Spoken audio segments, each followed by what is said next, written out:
Good evening.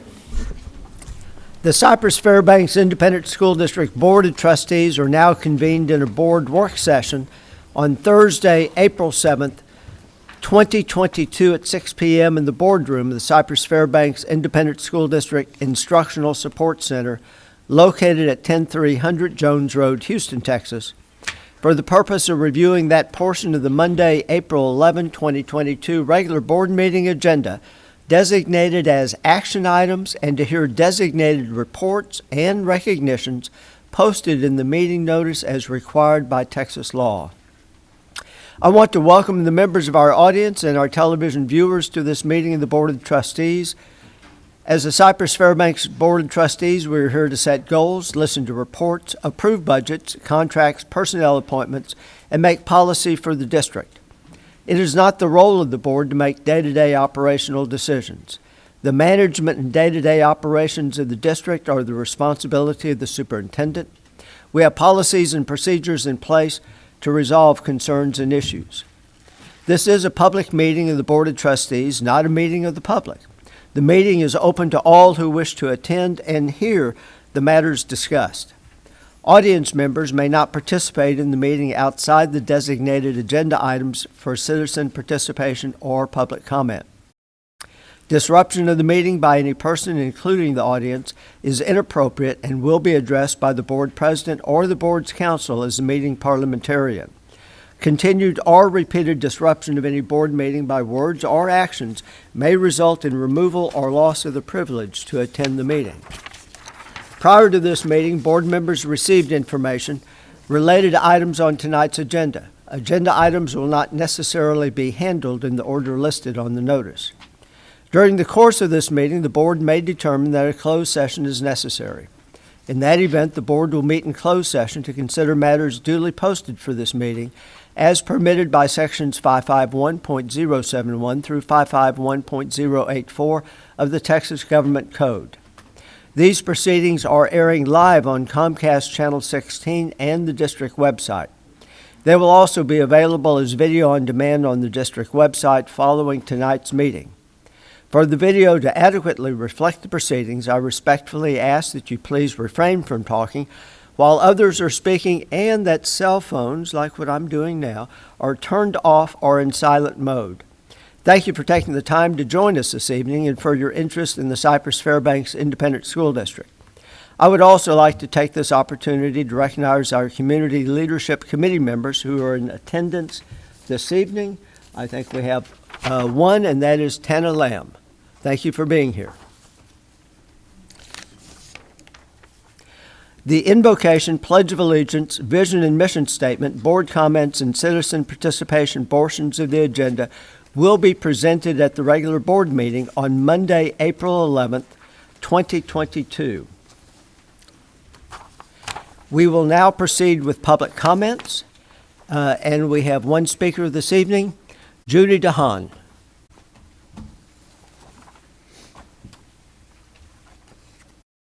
Good evening, and thank you for allowing me to speak this evening. I am speaking in reference to 9J and K in regards to our consideration of the construction proposals and contracts, and also in regards to the bids and contracts for purchase orders.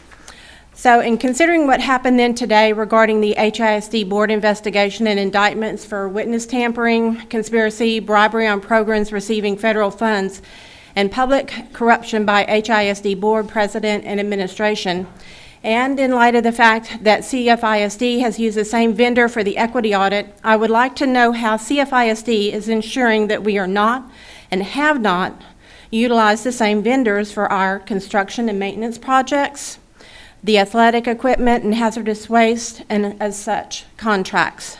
Are these being disclosed to our board members, the public? Are board members disclosing these when they became aware? And when they have business relationships with vendors or their affiliates, are these being disclosed? Mr. Jackson and Mr. Scanlon already reported their concerns for the equity audit previously in statements during board meetings. Therefore, please provide us with a list of shared vendors between CFISD and HISD for consideration as relation to these concerns. Who, if any, have made donations in to campaigns for board members, current and past, that are shared vendors that we need to address. We do not want CFISD to be in the same limelight as HISD for not taking action when we can. Do we want to be associated with vendors with these types of allegations? Thank you very much. Thank you. We will now proceed with Agenda Item 4A of the recognitions portion of the agenda. Items 4B through 4E will be presented at the regular board meeting on Monday, April 11th, 2022. Item 4A, the board will recognize District 10 6A, Class 6A, Region 3, and State Girls Head Wrestling Coach and Assistant Wrestling Coach of the Year. Presenter, Ray Cepeda. Mr. Jackson, Board of Trustees, and Dr. Henry, it is my extreme pleasure to be here tonight representing our athletic department to present to you a group of coaches that have achieved to the absolute highest levels in UIL competition in the area of wrestling. I truly appreciate the time that you're affording to me tonight to publicly recognize these highly deserving coaches. I will tell you that they're both difference makers that have helped facilitate extraordinary achievement through their wrestlers this season. Cypress-Fairbanks head wrestling coach Chris Potter, coach, if you can come up here to the front, and assistant coach Everoy Thompson were both honored and recognized at multiple season culminating championship events this past season. Coach Thompson. I want to tell you a little bit about their program and about the success of Coach Potter and Coach Thompson. The Cypress Ranch boys program won a District 10 6A championship, and the girls program finished in second place at the district tournament. Both Coach Potter and Coach Thompson were recognized by their peers at the tournament as the District 10 6A boys head coach and assistant coach of the year. And again, I said boys head coach and assistant coach of the year. Keep that in mind. The Mustangs then won the girls' championship at the regional tournament, and their boys' team finished in second place. This was the best overall performance of any program at the regional tournament in the greater Houston area. Again, both coaches were honored as the head and assistant coach of the year in the region, but this time it was on the girls' side of the tournament. These tremendous honors were followed up by another set of very competitive performances at the UIL state tournament that was held right here at the beautiful CFISD Berry Center. Cypress Ranch really wrestled well and hard over 2 competitive days, and Coach Potter and Coach Thompson were honored by their peers in the Texas High School Wrestling Coaches Association as the Texas State Girls Head Wrestling Coach of the Year and the Girls Assistant Wrestling Coach of the Year. We have had a proud tradition of success and achievement in wrestling in this school district, and the run of success that these coaches have had is tremendous. Wrestling has been a fast-growth sport here in our area, and I would say our 2 coaches have found ways to be extraordinarily resourceful, coaching a very large number of kids and finding ways for their students to be successful. We're very proud of you 2 and extremely thankful for your efforts. As we conclude our portion of the meeting, I would ask that Coach Eaton, who's our Associate Athletic Director in charge of wrestling, is going to present a certificate of recognition to both Coach Potter and Coach Thompson. And as we conclude this portion of the meeting, I want to thank the board, Mr. Jackson, yourself, Dr. Henry, your administrative team, for your support of our athletic programs. Celebrations like this would not be possible without all that you guys do for us collectively. So thank you, Coach Potter, Coach Thompson, and thank you guys, CFISD Board and Dr. Henry. Thank you so much.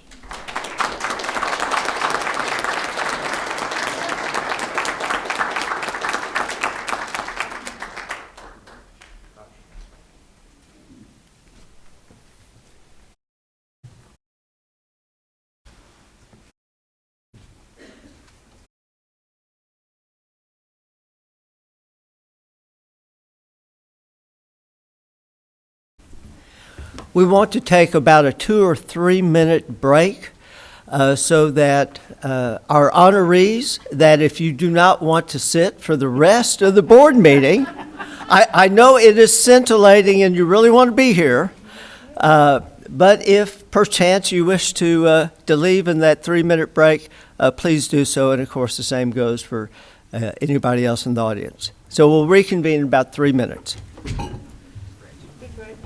Hey, Ray, don't let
So we are reconvened.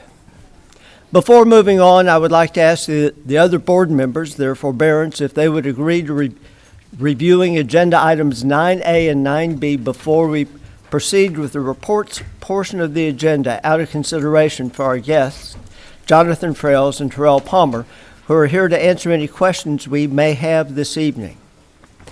To the right? That works. To the left? All good. Let us proceed then. 9A. The board will consider the adoption of an order authorizing the issuance of the Cypress-Fairbanks Independent School District unlimited tax school building and refunding bonds, which may be issued in one or more series levying a tax and providing for the security and payment thereof, providing for the award of the sale thereof in accordance with specified parameters, and enacting other provisions relating thereto. And before I do 9B, Karen, do you wish both of these to be done jointly? Yes, yes.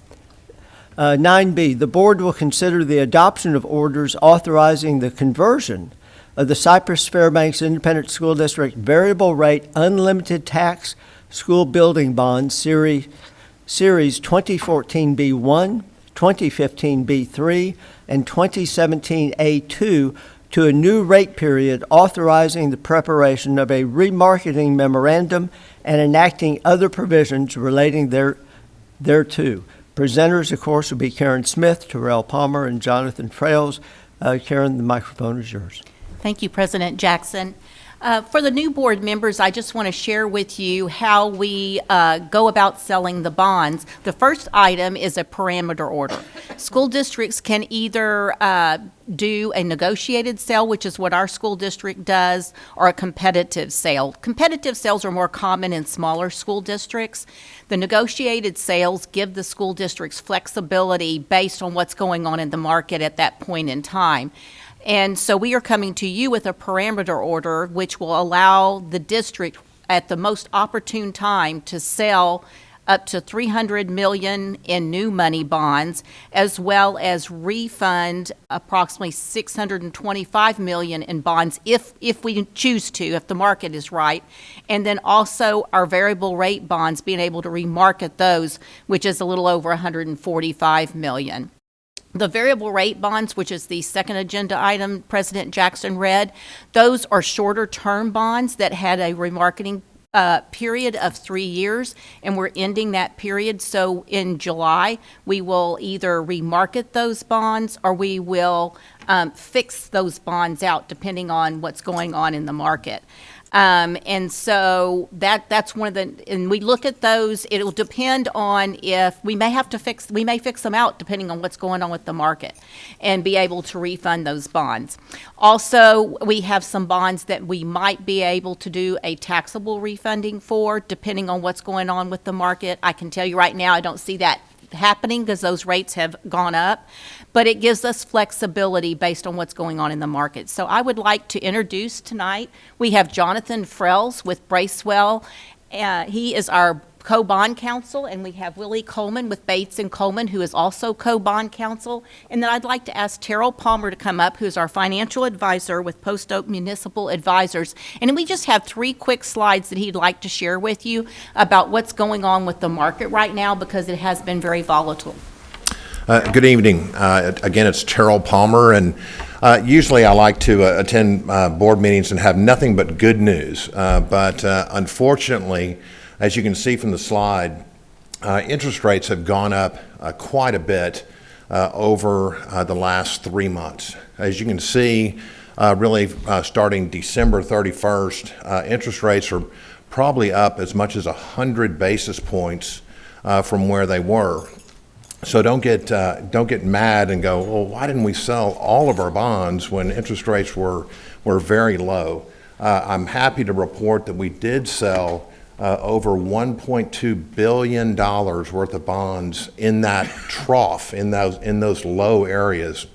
Some of our bonds were issued for a 25-year term below 2%. And so that was a major accomplishment and will really help the district keep its promise to the taxpayers, and that we will not, have a major effect on our debt service tax rate. And so that was our main goal. We still have about $950 million worth of bonds left from our last authorization. $300 million of it could be issued with this authorization. But we are well ahead of the game by locking in that $1.2 billion at these historically low interest rates. So on the next page is really a tax-exempt yield curve, and you can see over the last couple of weeks, as I mentioned, the whole yield curve has gone up, and that is probably about 100 basis points difference in those rates. What is very interesting is really on page 3. As you can see, this is the Treasury yield curve, and much more the line with the X on the bottom is much more of your standard ascending yield curve of the Treasury. But right now, because of the actions of the Federal Reserve and trying to really tamper down the inflation across the U.S., they have tried to increase the short end of the yield curve to calm everything down. And that has really flattened and almost have a descending yield curve on the tax exempt or taxable side, which is very rare. But Karen did a great summary of the parameter cell order, and I think it is the right thing to do, and it gives us a lot of flexibility on to take advantage of interest rates turn around to refinance. It gives us a lot of flexibility to adjust the term of our variable rate bonds to maybe take care of or take advantage of some of the interest rates out there and maybe lock in longer rates now if interest rates are going to continue to go up. And so I think it's the right thing to do, right thing for the district to implement. I'd certainly give you my full recommendation to approve of both of the orders. So let's open the microphone to questions. I'll look to the right. No real questions. I guess in the 3 attachments, there are some technical errors in it we might need to clean up. I just noticed in some of the listing of the different trustees, the names are correct, but then there are incorrect titles on there, so I might want to correct that before we send it out. But besides that, it looks good to me. Thank you. You bet. Natalie. Gilbert? What are some of the alternatives that we can do if rates continue to rise and it's just not a good time to get them through? So what are some things that the district can do? I mean, to maybe save? Well, you have a construction program, and so you have a need for cash. And so, basically the only thing that you can do is really to slow down construction if you don't feel like you have either the desire to issue bonds in the current market and want to wait and see. I don't think that's really a good alternative when you have inflation going crazy. And so you wait 6 months, as Roy can attest. If you wait 6 months in order for interest rates to maybe go down, what you've probably done is just inflated the cost of your facilities. And so it's a very delicate game to play. And I want to say, as you can tell by the gray hair, I've been in the business, for 35 years, and I don't want you to get the feeling that, boy, the interest rate market is just terrible right now. We are still at historic lows. Yes, it's up 100 basis points from our absolute lows, but still being able to borrow 25-year debt at around 3% is pretty amazing. And so, we assumed a 3.5% rate on our with our election, and so with already the bonds that we've already sold and locked in at 2%, we can stand for interest rates to be even well above 3.5% and still keep our promise to the voters. And so I say we just push forward. We will try to look for different troughs to maybe accelerate those bonds and trying to get some very good interest rates relative to the period. But our main job is to try to make sure that y'all have the dollars that you need to let those contracts, to build those facilities because of y'all's phenomenal growth. Well, thank you for that valuable information. It's good to see where we were and where we were at, and then where we still can be profitable. Thank you very much. Good information. You're Thank very you. And to my left, Luke. Yes, sir. I am new to this process. Good. So, and I appreciate the presentation. Could you please help me understand how we came to this discussion at this point in the year? Is this a scheduled discussion, or was this a process leading up to this moment that triggered, we need to have the discussion now? Karen, what would you like for a minute? Sure. Okay. A little bit of both. Okay. I would say we are variable rate bonds, and we have roughly 10% of our bonds in variable rate, in a variable rate mode. And they come due every June 15th of every... August. August 15th? August. August 15th, sorry. August 15th of every year, which it really takes us, to be able to issue those bonds. Probably we start that process in June. And so that's why we're here, to get that kind of going and be prepared for that. And then we typically issue our new money bonds in the fall of every year, and so this will accommodate that. So it's really probably driven by the variable rate and trying to get this in place for the variable rate. And then while we're here talking about bonds, we thought it would be a good occasion to really go ahead and get that execution or allowance for the execution of that new money in the fall of 2022 as well. And we typically have come to the board, last year was the first year we came in April, we usually come in May. But we saw that we might need to, if we decide to fix out those bonds, the variable rate bonds, what we have to do is we have to start early. I think I said earlier July with a variable rate, and I was meaning that might be when we would have to refund those bonds if we decide to fix them out. But we come to you a little bit earlier because we would have to do that before the due date of having to go with the variable rate bonds and remarket them. So we have to move it up a month. One more question, terminology. So I think I understand it, but I just want clarification for me. So when we use the term fix them out in conjunction with the idea of variable rate bonds, are we trying to fix bonds that have previously been variable rate? Correct. Mm-hmm. Okay. Very well. Good discussion. Debbie? Julie? Yes. Thank you for the clarification about the question about do we adjust our construction schedule, because the way inflation is right now, we've seen that if we slow down these projects, that the cost will just go up astronomically. So I'm glad that you stated that. I also just want to confirm that we still maintain our sort of our core value of that the term of the bond, of the debt, is aligns with the life cycle of the asset. So even though we may be refunding or extending, I just want to confirm that That's we are correct. Correct, right? And I think that's really important, because that's what we told our community when this went to election, that if it's something with a short life cycle like technology, that those 5 bonds years. are paid off in that time period, or buses and things like that. So when we talk about 25-year bonds, we're talking about facilities, the That's buildings. correct. Yes, okay. Just want to clarify that. Thank you. Good presentation.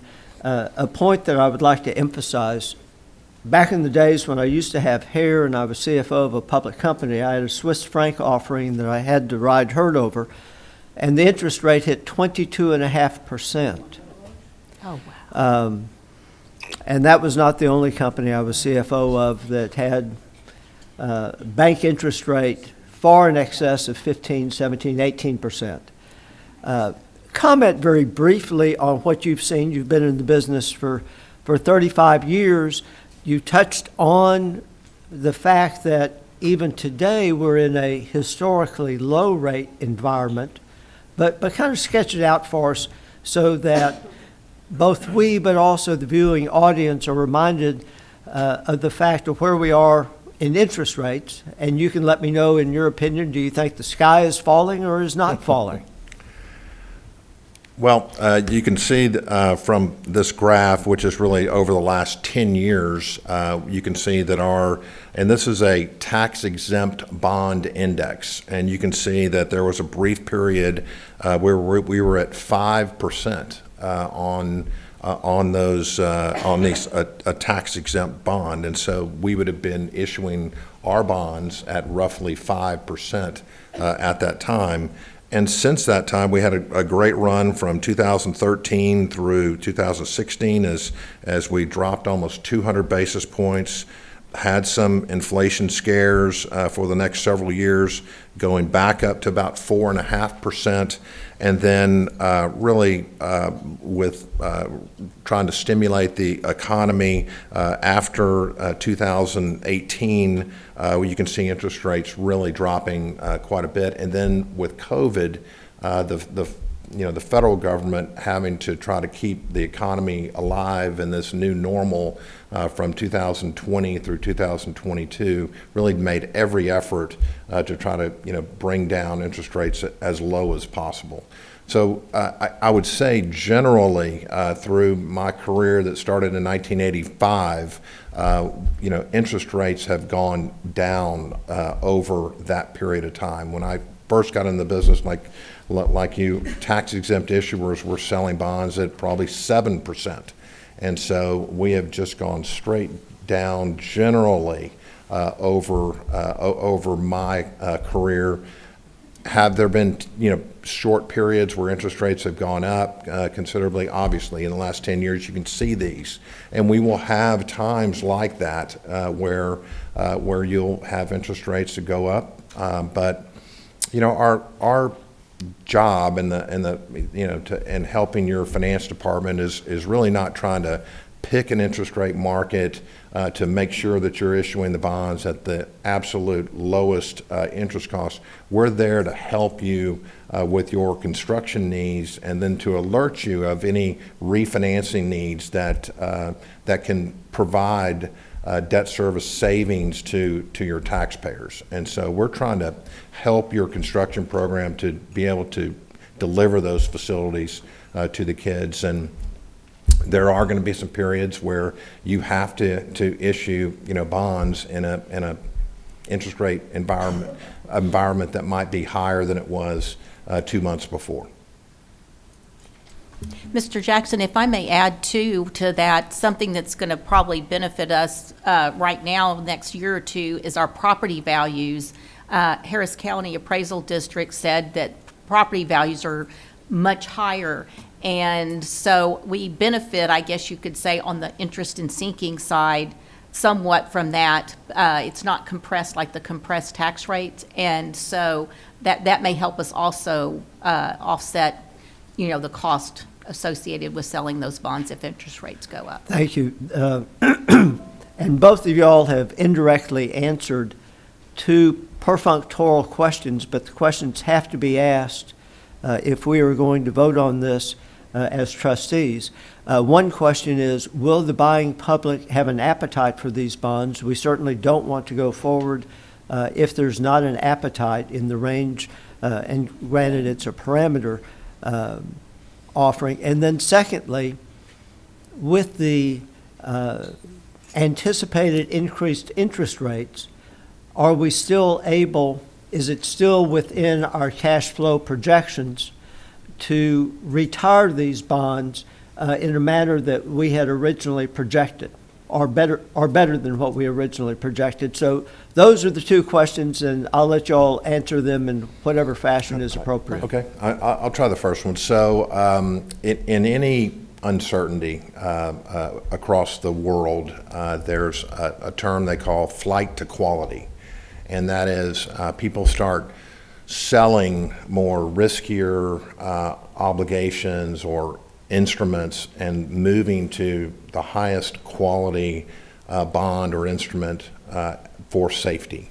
And y'all have a wonderful underlying credit rating, plus which is in the AA category, plus you have the permanent school fund guarantee, which is also guaranteeing your bonds with another $45 billion in hard assets in the permanent school fund. And so your bonds will be AAA by every rating agency that we put on there. So there's no higher quality than Cypress-Fairbanks ISD bonds.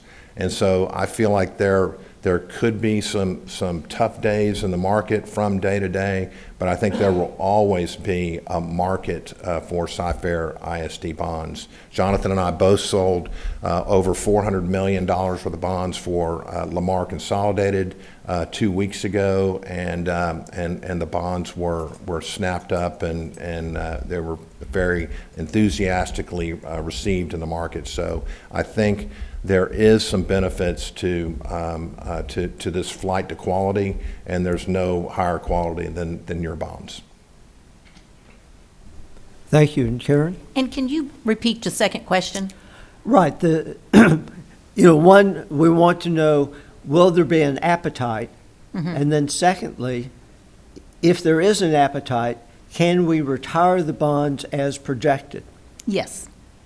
And will we have a need to change the tax structure to retire those bonds? Are we within our cash flow projections given our current tax rate? We will be fine given our current tax rate. I mean, I run a model looking at it, but then Terrell also looks at it and runs a model, and we compare numbers, and we're always very, very close. Yes. And I think maybe what you're asking about it is, have we made any dramatic adjustments to our tax rate model because of higher interest rates, and we're extending our debt out longer or anything like that? And we haven't. We haven't had to do that in order to keep our promise to the voters. And so we're still very conservative. I would consider our model to be conservative, and we are keeping it that way. And that is the answer to the better question I should have asked. Thank you to both of y'all. This is a major item, so I'll ask once again if there are follow-up questions to the right. None to the left. Thank you for the presentation. Thank you. Good to see you all. We will now proceed with the reports portion of the agenda.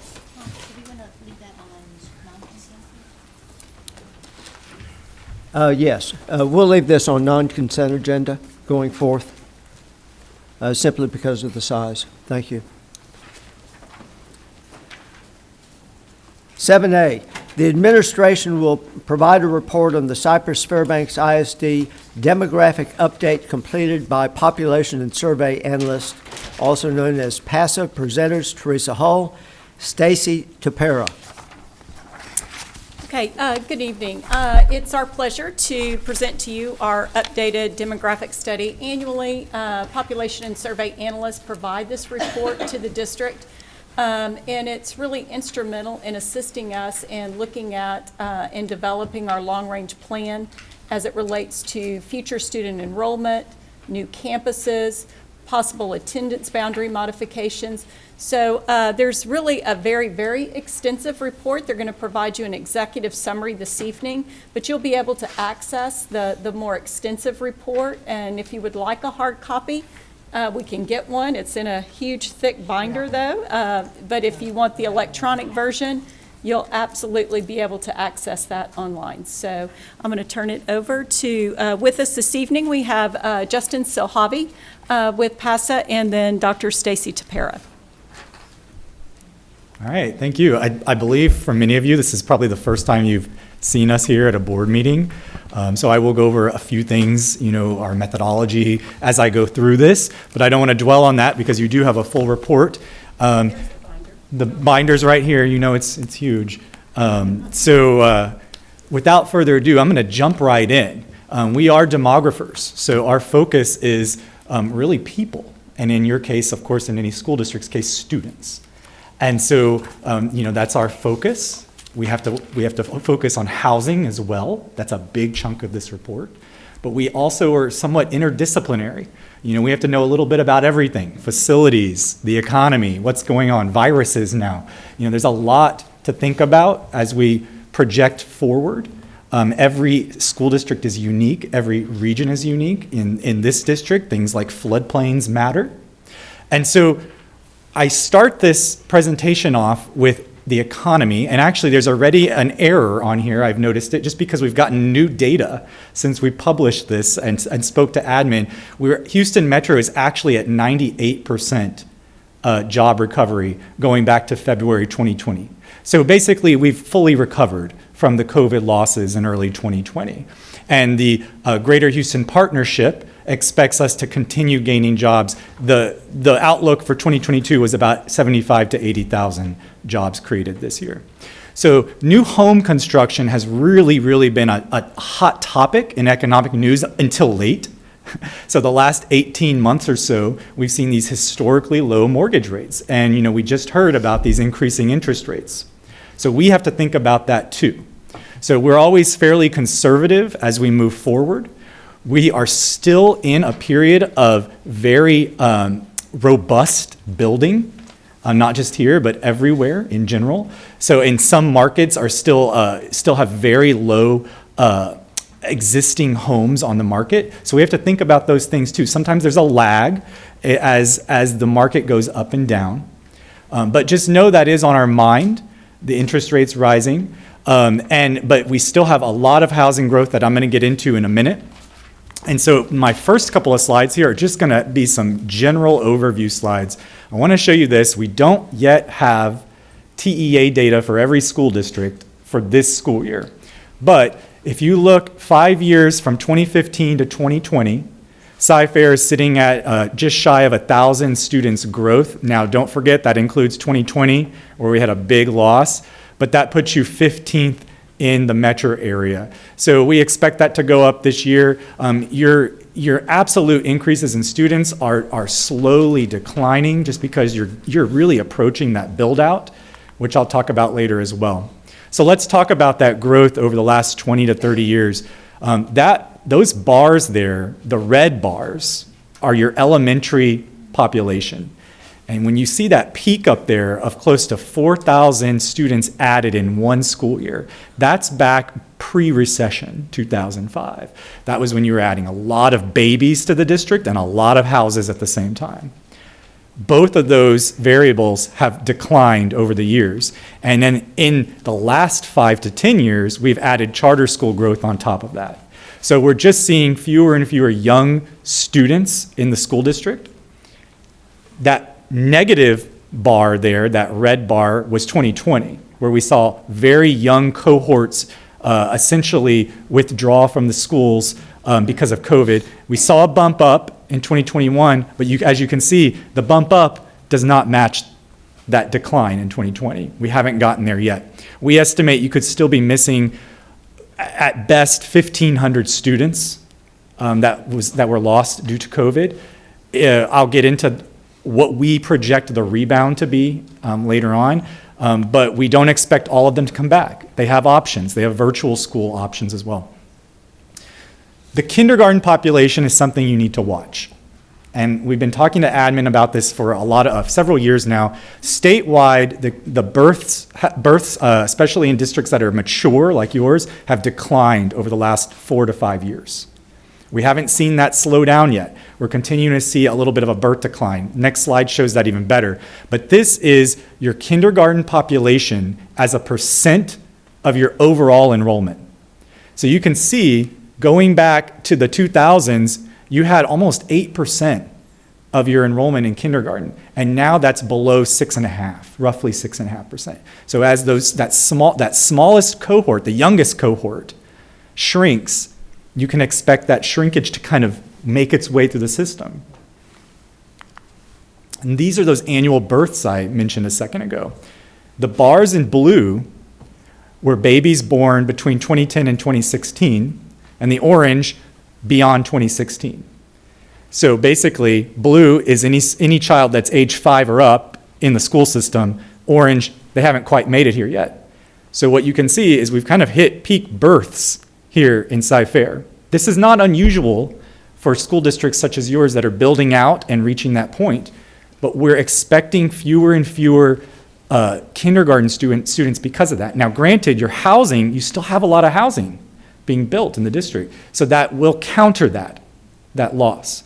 But we have to really watch for this, especially as the years go by. Whether or not that ticks back up, is unforeseen.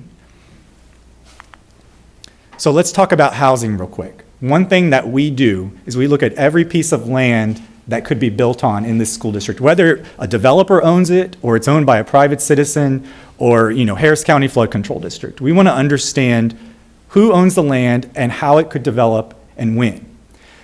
So we don't just look at active developments such as Bridgeland, we want to look at everyone, every possible piece of land. We also drive every single neighborhood.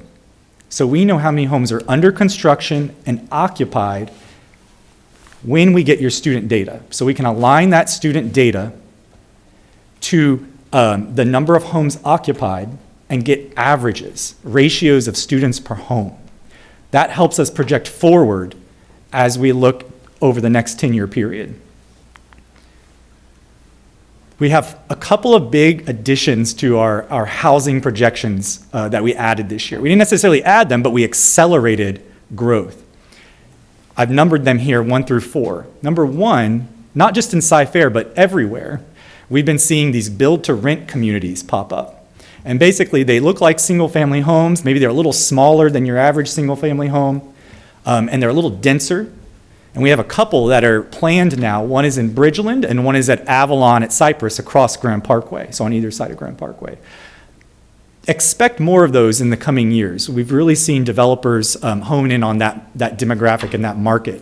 We've had Grand Mason, which is north of 529, flanking the east side of Grand Parkway, start developing. Right there north of 529 is where they started. So that's about 1,400 homes. A year ago, it was questionable as when they were going to start. But this acceleration in housing we've seen over the last 18 months really spurred development quicker. Everyone was buying every piece of land they could over the last year and a half. And developers have really started building quicker. So again, with inflation rising, mortgage rates could rise a bit. But remember, they're still at historic lows for the most part. We also, across Grand Parkway on the west side, we have Academy Development very, very recently purchased some acreage, and it's split evenly between Katy and Cy-Fair ISDs. So you could expect about 750 lots there as well at West Road and Grand Parkway, Little West. And then there's one development I want to mention just because you might hear of it coming up. The city of Houston is working on a development for 400 affordable single-family homes at Brittmore and Clay, very far southeastern portion of your district. And so that actually is not in our report just because we just heard about it. So that's something to consider as well. This first map in the series of 2 or 3, I can't remember, it shows the first year of housing projections. So these are hotspot maps. The darker the color, the orange colors, the greater number of homes that we're projecting to be occupied, not just built, but occupied by October 2022. October is, of course, your official snapshot date, and that's what we project to. That's what all of our numbers are projected to. You can see that west central portion of the district, very concentrated. That's where you're seeing the most housing growth, and that's where you're going to continue seeing the most housing growth, especially over this the first 5-year period. So those neighborhoods listed there are still growing quite rapidly. Bridgeland, of course, now in 2 sections, and it's crossed the freeway. You have 300 homes currently being built on the west side of Grand Parkway that are in Cy-Fair. And then, of course, that build-to-rent community I mentioned. The rest are going to be in Waller, and then eventually Katy. But you have the very first few on the west side of Grand Parkway. Bridge Creek, Marvita, Cypress Oaks North, these are just getting going. Marvita is going to go gangbusters, folks. Land Tejas, from my experience, builds quickly, and it's split into 2 parts. One section north of Longenbau and the other south. The northern section has basically been completely platted with the city of Houston, meaning they are already moving dirt on almost the entire piece of the community north of Longenbau. So expect rapid development with Marvita. Looking forward, the first 5 years, that was just year 1. The first 5 years of the projection period, this is a hot spot map for single-family housing occupancies. Again, I've listed several here. Most of them are repeated from the first slide, but there are a couple of others. Dunham Point, we expect to get going, ramp up after this year. They've been a little slower to get into the game, but we expect them to move as well. Those numbers you see there, for instance, Bridgeland, 3,400 single-family homes, that's true. You still have that many remaining, But one thing to think about 2/3 of the remaining single-family homes in Cy-Fair to be occupied are going to be more like townhome development and what Howard Hughes is calling neighborhood development. So little denser lots, you likely won't get as many students per home. So you still have a good 700 to 800 conventional single-family homes to be occupied in Cy-Fair. But beyond that, we expect the number of students in each home to slowly drop as those homes just don't generate as many students. So again, I mentioned some of these, but one to really watch here, Marvita, we still have all the lots to build out. Essentially, it's just getting going, roughly 2,600 homes. And then the Academy development, 750, and then those 1,400 in Grand Mason. Oh, and then don't forget Avalon, 1,600 homes. And all of these developments are right next to each other. So Stacy will get into more and how that affects your students and your campuses. But when you see development concentrated like that, it can sometimes pose a challenge for distributing those students amongst your current schools and future ones. Stacy will tackle that in a second. So again, these are just your top developments listed for how many new homes will actually be occupied in the 10-year period. No surprises, everything I've just mentioned here. We do have a couple of big tracts on the bottom, what we call the Richfield Ranch tract, which is at the southeast corner of Grand Parkway and 290. That could sit vacant for a while. It's right there at the nexus of two major freeways. The longer it sits vacant, the more opportunity for it having more commercial development, just because the land gets more and more valuable over time.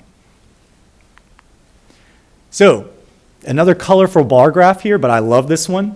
The blue bars are historical, actual single-family occupancies. How many single-family homes were occupied by people each year in this district? So look at those blue bars. It's actually ticked up since 2018 to over 2,700 in 2020, but this year it actually went down a little bit. We only had 2,600 new homes occupied. You had a lot of neighborhoods build out in 2020 and 2021. So now you're seeing a little bit of a ramp up as these other ones come online. The red bars are what we're projecting your single family occupancies to be. So with these developments such as Marvita coming, we're projecting steady growth. But notice those bars. By 2031, annual occupancies could be cut by over 50%. And that's just because you're running out of lots. There won't be any left. So beyond 2031, I have another slide later, but we have calculated what your build out could look like as well. There aren't many lots left after 2031. And if you could just add another 5 years to this 10-year projection, you would see that it would drop considerably after that. So let's talk real quick about apartments, multifamily development. What we consider your typical properties, garden-style apartments in this area generally. The hotspot map shows you exactly where most of them will be, the Grand Parkway corridor. Most of these developers, think developments like Ellison, Bridgeland, they already have, thousands and thousands of multifamily planned on certain pods in their development. That's not going to change. So that's where we're expecting most. We are seeing a scattered multifamily development everywhere, but mostly the Grand Parkway corridor. Currently, there are 1,443 units under construction in your district. And we're looking at over 18,000 projected in the 10-year period. The math actually works out if you think about it every year, 1,443. So there still are a lot of multifamily units to be built. It's about half of your projected housing occupancies for the most part. So we can't forget about your current students. Of course, we know where everyone lives. It sounds a little creepy, but we have to. We have to map everyone in order to understand where they live and where they will be going to school and how they will age through the system. And so on average, there we go. On average, every single family home in this district has 0.59 students per home, meaning for every 100 homes, there are 59 students in pre-K through 12 in Cy-Fair. That number is higher, I guarantee you, but you have students that go to charters, private schools, and then others that attend other school districts as well, or now virtual school or homeschool. But 5.9 is your ratio for your students, and for every apartment, we have about 36 students per every 100 units, so 0.36 ratio. Apartments always generate fewer students than single-family homes out in the suburbs, no question. Now, that varies. These ratios can vary by development. For instance, Fairfield and Bridgeland have ratios well over 1 student per home. But then you have other neighborhoods like Copperfield that are averaging 0.4. You know, people have aged out. You have an older demographic living in neighborhoods such as Copperfield. So everyone's different, and we look at those ratios to forecast.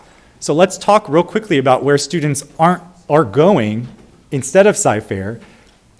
You still take on about 93.5% of the K-12 population here in this district. And that's very healthy. That's pretty average.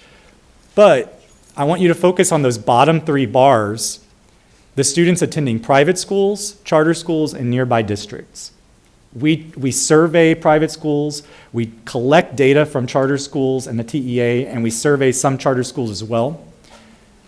Private school enrollment has really been stable over the last 3 years or so, but as you can see, charter school enrollment has not. You just 2 to 3 years ago had 4,100 students attending charters from this district, and now that number is estimated to be over 4,700. So about 300 students per year moving to charter systems. Actually, we've seen a little bit of an uptick as well in students attending nearby districts, so they could be transferring to other nearby districts. So that blue line shows you the charter school growth since 2014. You can see it's pretty steady. It increases every year. And the orange line is just students going to other school districts. It's not as big of a difference. Real quick, we know of some big expansions happening in the charter school world. Harmony purchased a site in Ellison, so you can expect that school, I believe it's actually on the border of Cy-Fair and Katy, that school to get going in the next couple of years. KIPP has purchased a school site on Veterans Memorial. It's on the border of Spring and Klein, but in reality, it's only about a mile or less from Cy-Fair's border. That'll be a K-12 in 2024. The Aristoy School on Perry Road continues to expand. It opened 2 years ago, right in the thick of COVID. Yes Prep, since 2 years ago, they've pledged to add elementary campuses at 10 of their secondary campuses. Now, only 2 of their secondary campuses pull students from Cy-Fair. We don't know yet where the remaining 6 schools are going to be located. So it's possible if they are located next to those schools, if the elementary schools are located next to the schools that affect Cy-Fair, you could see some enrollment pulled into the Yes Prep schools as well.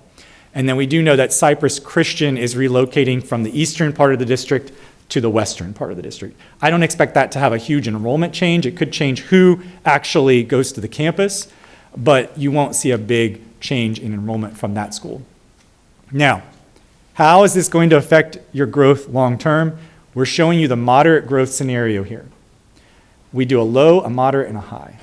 This is the moderate. First of all, just like a lot of the other slides, the blue it's your enrollment from the past and this school year.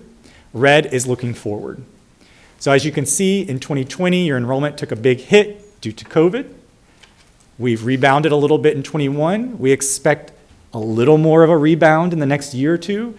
We've projected in this moderate growth a 60% return of those missing COVID students. So if we think there's about 1,300 to 1,500 missing, do the math. We've thrown that into the first couple of years. Those are mostly your lower and middle grades. We see a lot of communities building out. We've seen that over the last year. It's going to continue. That's going to start leveling out your growth. And then one big reason this growth is leveling out, you can see basically from 2026 onward, you're stuck at 120,000 students.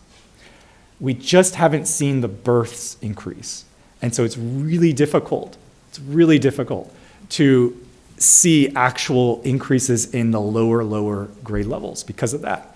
So because you're seeing this, well, I call it the pre-recession baby boom, because you had a big baby boom pre-recession, those children are graduating from high school. They're in that process right now. So as they graduate and this big cohort moves out, they're not being replaced by younger students yet. If we see that change, you might start looking at your high growth scenario. That's what I put there over there above 2030 and 2031. What's going to really direct this growth beyond 2026 is what happens with charter school growth and what changes with your birth rate. If nothing changes with the birth rate and charter schools continue to start being added, especially in the center part of this district, you might focus on a lower growth scenario. If your birth rate goes up, if you don't see charter school expansion in the next 10 years, you might focus on that higher growth scenario. These are outside variables that no one can predict, but they're going to really dictate where your enrollment goes from today forward. So with that, I'm going to, well, actually I do have one more slide. This is that build out slide I promised you. Now remember, I want you to just kind of focus on that middle column. When we project build out, we look at what land is left and how many homes or apartments we think could fit on all those undeveloped parcels that could develop.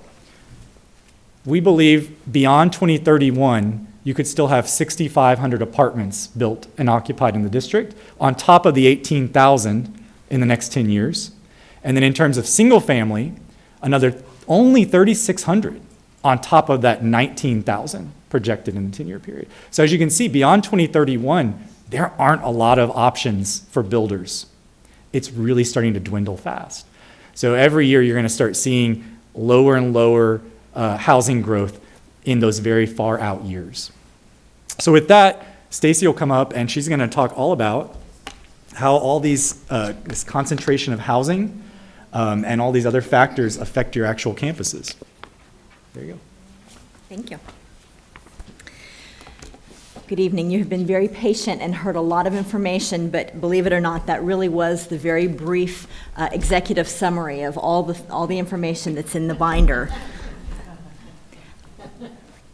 What we've talked about tonight and in much more in-depth in the binder are all of the factors that go into projecting future student enrollment. So we've heard a little bit about the economy and about birth rate and a lot about future housing and other outside factors like charter schools, et cetera. So all of this gets rolled into the projections that Justin just showed you district-wide. He showed you those numbers of how many students district-wide, but we're really interested in helping you understand where those students are going to be located so that you can relate that to facilities.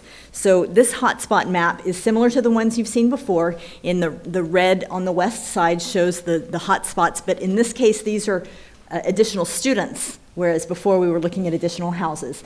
In many cases, it's in the same locations, of course. Okay, as we talked about, you heard all about the new housing going into these hotspot locations. The acceleration that has happened over the past year has been, some might say shocking, but certainly surprising, with the concentration of accelerated new housing construction that we have seen since the last time we were here a year ago. And that is evidenced in, well, Grand Mason and Marvita and Avalon at Cypress have all started and gotten underway since the last time we were here. And so those have really accelerated in these projections. Let's talk about how this relates to your facilities. So these hot spots that you've been looking at, now I've overlaid the elementary attendance zones over this. The yellow lines are the elementary attendance zones. So I draw your attention to the west side, of course. Rennell has Town Lake growth in it. Alt has the future Dunham Point growth in it. But everything else is all of those listed master plan communities that we've been talking about, and those are concentrated in Wells, Elementary 57 that will open in the fall, and Walker. Those schools contain the majority of this future growth, both short-term and long-term. So next fall, if we look at the permanent capacity of each campus and compare it to the number of students we project to live there, the areas in orange and red are above 100% utilization. They have some portables and have some stretching, but Wells and Elementary 57 are both right around 100% utilized. That means you really, really needed Elementary 57. We always knew you needed it, but with this acceleration that has just happened, it's a really good thing it's opening. So, I assume Wells people are muttering back behind me. But we also see hotspots down in the south, M. Robinson and Rennell as well, which are also the short-term concentration or overcrowding issues. But let's talk about 10 years out, long-term. If nothing were to change, except for the opening of 57, we know that's happening. If nothing else were to change as far as facilities, in 10 years, Wells would have 233% utilization, and Walker will have 312% utilization. That means at Walker, there will be 3 students in every desk if nothing changes. Won't that be fun? Seriously, that tells me as a planner that the area that is currently the Walker attendance zone in 10 years will have enough students to support 2 additional schools in addition to Walker. And Wells will, the attendance zone that is now Wells, after 57 has been carved out, will have enough students to fill 2.5 schools. So that's 1.5 schools in addition to Wells within this next 10-year period. And so all of this taken together concludes that over the next 10 years, this district could need to build about 5 or 6 new elementary schools, beginning with 58. No, this doesn't count 57. But there's also quite a possibility of some needed rezoning in order to balance enrollment in a variety of places. That's always the case in a district that is nearing build out. At the middle school level, we'll go through the same series of maps. The hot spots are in the same locations, of course, but at the middle school level, that affects Smith and Rowe primarily. Most of that hot spot growth is located in Smith and Rowe. Next year, Smith, not surprisingly, is projected to be about 130% utilized in anticipation of the opening of Middle School 20. Rowe still has some space, which is good because 10 years out, all of that growth is going to fill up both Smith and Rowe. So if Middle School 20 were not to open, Smith would have 183% utilization 10 years out, and Rowe would have 142%. So we are projecting that Middle School 20, of course, will be necessary and is currently planned to open in 2023. And then as well, some likely rezoning for rebalancing of enrollment at the middle school level. Finally, at the high school level, the hotspot of growth is focused primarily in Bridgeland, but also in Cy Park. And next fall, Bridgeland is projected to be at about 108% utilization, and Cy Ranch at about 113. And 10 years out, Bridgeland is projected to be at about 150% utilization, and Cy Park at about 125. Cy Ranch will be built out certainly by then and is leveling off. So the need for high school number 13 is far out, relatively speaking, compared to the elementary and middle school 20. But it is definitely, there is relief that is going to be needed, certainly, on the west side at the high school level, and the district owns a site for elementary 13. And so we recommend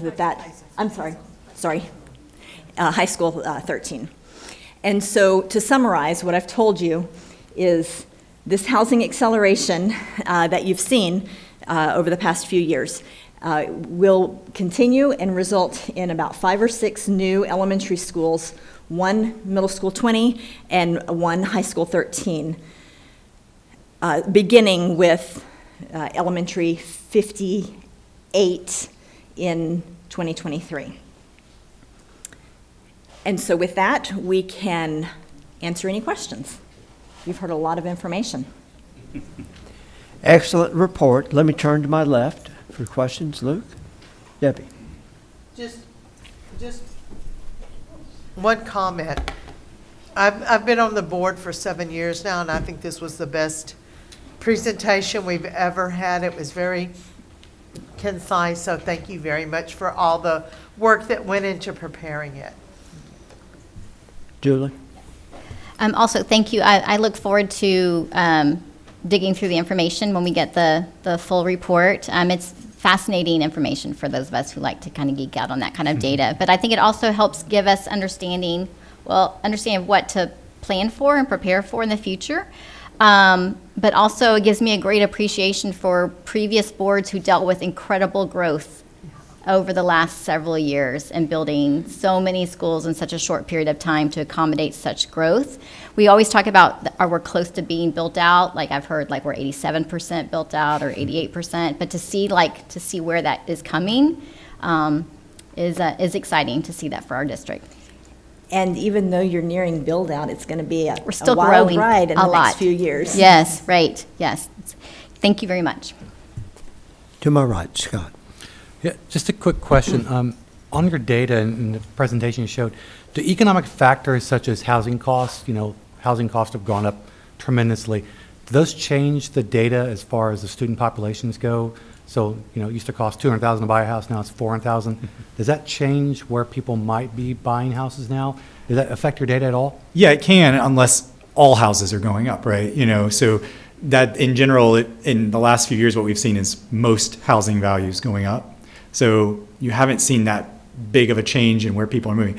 Tell you one thing that's changed in the last couple of years that I've noticed anecdotally, well, not really anecdotally, just digging through lots of school districts' data, is that this housing boom hasn't necessarily generated as many students as we normally would see. And that could be from a variety of factors. Investors just purchasing, maybe homes are sitting empty and we don't know it. Maybe there's just one person living in a house now because they can afford it. So, yes, it can. Price definitely matters. Higher priced homes tend to generate older folks. And not by older, what I mean is people maybe in their 30s, 40s, 50s instead of 20s. And so you might have more students in higher priced homes sometimes. That actually does happen. Sometimes in starter homes, you don't see the students yet because they haven't arrived, because they're starter homes. So yes, no. When all values are rising, you're not really seeing a big change. Yeah, that was my question on your demographics. I didn't know if you took that into account in your data models or not. Okay. Sure. I guess so, like a recession or prices, that doesn't matter either. So, and also, it was very interesting on your numbers on the kindergarten population, that 8% number. Do you all also, I guess we'll get that later in the full packet, we can get that. Do you have out the numbers on futures as well, what that might look like as it states now? Is that in the packet? Yes. It's in there. I mean, we only Okay. know, if you're looking at births, we only know 4 years out, really. Okay. Right? Unfortunately. So we don't have 2021 birth data yet. Well, do you, in your data models, can you predict what that might be, an over and under 90%, lower 90%, like you did earlier in the other I mean, presentation? we've projected kindergarten growth. Right. And so we've taken what we know is happening today, we've moved forward with it, and then we also have taken our housing projections and thrown that in as well, in a nutshell. So yes, you'll see the kindergarten growth projection, but you won't see a projection for, say, births. That's fine. Yeah. Thank you very much. Great presentation. Natalie? Thank you so much. Hello, former colleague. Always enjoy your data. Lots of food for thought, an incredible amount of information to challenge us into the future. I'm intrigued by the 93.5% of the K-12 population coming from 0.4 Copperfield, where I live. Interested to see these trends. So I feel like for my commitment, obviously, as a trustee is to make our district the very best choice for all families. So I found it very interesting, the numbers and the factors and the places where students are going other than us, because I think we have all the information. We know now how to compete to be every family's best choice. So I think that's very interesting and exciting, and for us to dig into those 1,300 to 1,500 who are missing, find out what it is, and especially looking at a map when you're going to make very tough decisions in the future, talking about building schools, when we have these underutilized down to something like 60%, how do we use those spaces for things that families want? In order to make sure that we are very responsible with our fiscal resources, such as our buildings, and also making sure that we are attracting and bringing for whatever the thing that might be something attractive elsewhere. I know that this district, this administration can do it better. So I'm very excited to dig through the binder to get more data. I think you provided us some really important ways to plan forward. Thank you. Any questions or just? No, I think he asked the question I had, and I think it's probably in the binder, so if I can get a hold of that before. Very good. That'd be great. Thank you. Gilbert. Yes, excellent presentation. Going to the kindergarten projections you were talking about, you just hadn't seen the, I forgot how you stated it, where the young families are coming with the kids and stuff. Is that something that you see in our community, or is this a Houston area, Southeast, or Texas, or nationally, a nationwide deal? So that way, at least, we know Sure. what's going on there. No, it's a great question. It's been a national issue, very strong in the state. There are several reasons why births have gone down. I can tell you a couple of factors. It also varies by community too, right? First off, the stage you're in, your district, had a lot of homes built 30 years ago, or 20 to 40 years ago, a lot. That was kind of when you were in peak home building. And so that plays a role as people age. Well, that's kind of separate from what's going on holistically. What's going on holistically, you've just got lower births occurring with a generation that just isn't generating as many babies. And then one big factor that has affected Texas more than any others, Hispanic immigrants have been having fewer children for the last 20 years. I mean, that's you can see data on that from the census. So that's played a real big role in more urban areas with larger Hispanic populations. And so things like that matter. And where you're seeing births decline are typically in your aging communities. And by aging, I mean these communities that are 20 to 40 years old. People if they stay in place, and a community started with 1 child per home, now you're down to 0.4. And that matters. So timing matters a lot. When you grow really fast, you have the potential to kind of drop really quickly too and normalize. And that's where you're at. So yes, it is happening everywhere. You're not the only one. And at the same time, you're aging too. Yeah, I can relate to that. I think my kids are having a really good time right now without, where me and Ginger are already at it, and they're just like to have a good time right now. I'm gonna say one thing, because I get this at most district meetings lately, is, well, what's gonna happen, after COVID, when everyone was locked down and people were tied? Maybe we'll see a baby bump. Right. Maybe, but we don't know yet. We're gonna know when we get the 2021 data. But typically, what I'll tell you is your trends in births follow economic downturns or good economic times. So after the recession, nationwide, statewide, in 09, 10, 11, we saw a decline. It went back up, but it started to decline again in 16, 17. And you didn't really have economic woes in 16, 17, 18. And we still really don't. But, it's still declining for other factors. Right. The economy isn't the only one. Well, good information, and this would be a good topic for me to talk to my sons about during Easter. Thank you very much. I just wanted to make sure where I had some accurate data. Thank you. Thank you for coming here tonight. I remember when you were appointed, there was community controversy over bringing you all in. Every year you have proved your worth. Every year you have proven that the board decision was a good decision. Do we ever expect to see what I would call organic regrowth? I ask you this question every time you're here. Natalie's not the only one who lives in Copperfield. I was just there. I think I was the 7th family to move into Southdown. So I've seen it change over the years. But since we're so far away from downtown Houston, do the suburban areas ever go through an organic regrowth, or do they just kind of stabilize at a very low birth population? To be honest, it depends on the neighborhood. It really does. I see neighborhoods that were built in the 60s and 70s that still have most of the same residents in them today. You know, I can think of a really, really good example in Fort Bend County, Sugar Creek. It's right outside Stafford in the Beltway. The average age in Sugar Creek is about 65.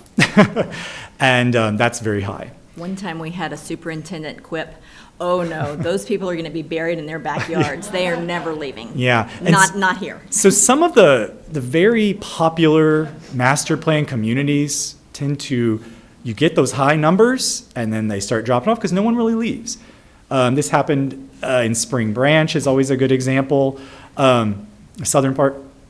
But what tends to happen, even if you do start to see regeneration, and yes, in suburbia, you can have neighborhoods change dramatically demographically, very much, and it can happen fast.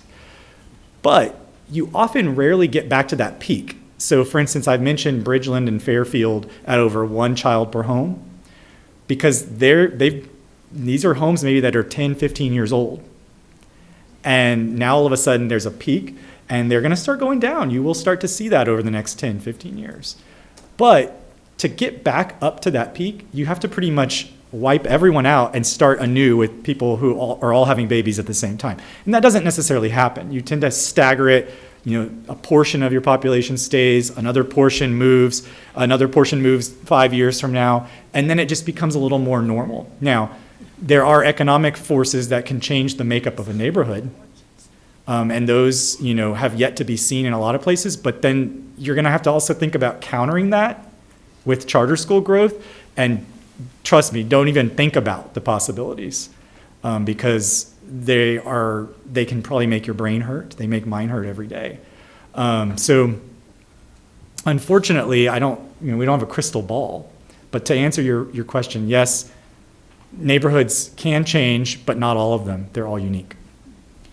And part of our model does look at the past few years of students moving into and out of existing homes like Copperfield and other built-out areas of the district. And so we do incorporate that into our model, into these projections as well. Yeah. Mr. Jackson, just one thing, and y'all have talked a lot about charter schools, but charter schools can determine how many students they want. We have to account for every child that lives within the confines of our district.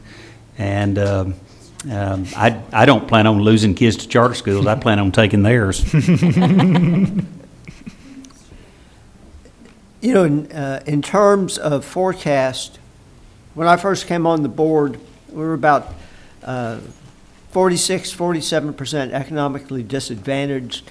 The latest number I looked at, we're trending toward 58. Do you look at those type of demographic changes? Do you take a look?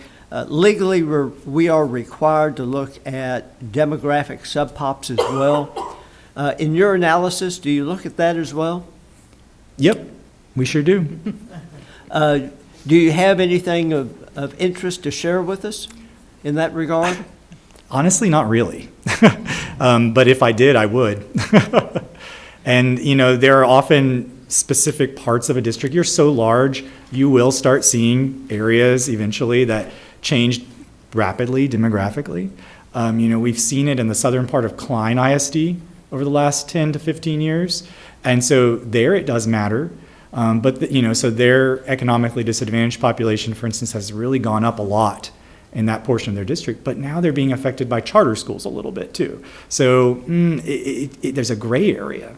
It starts to just get a little muddled at that point. And so I expect that to happen here a little bit as well. But I don't really have anything interesting or anything that stands out to report, to be honest. Very good.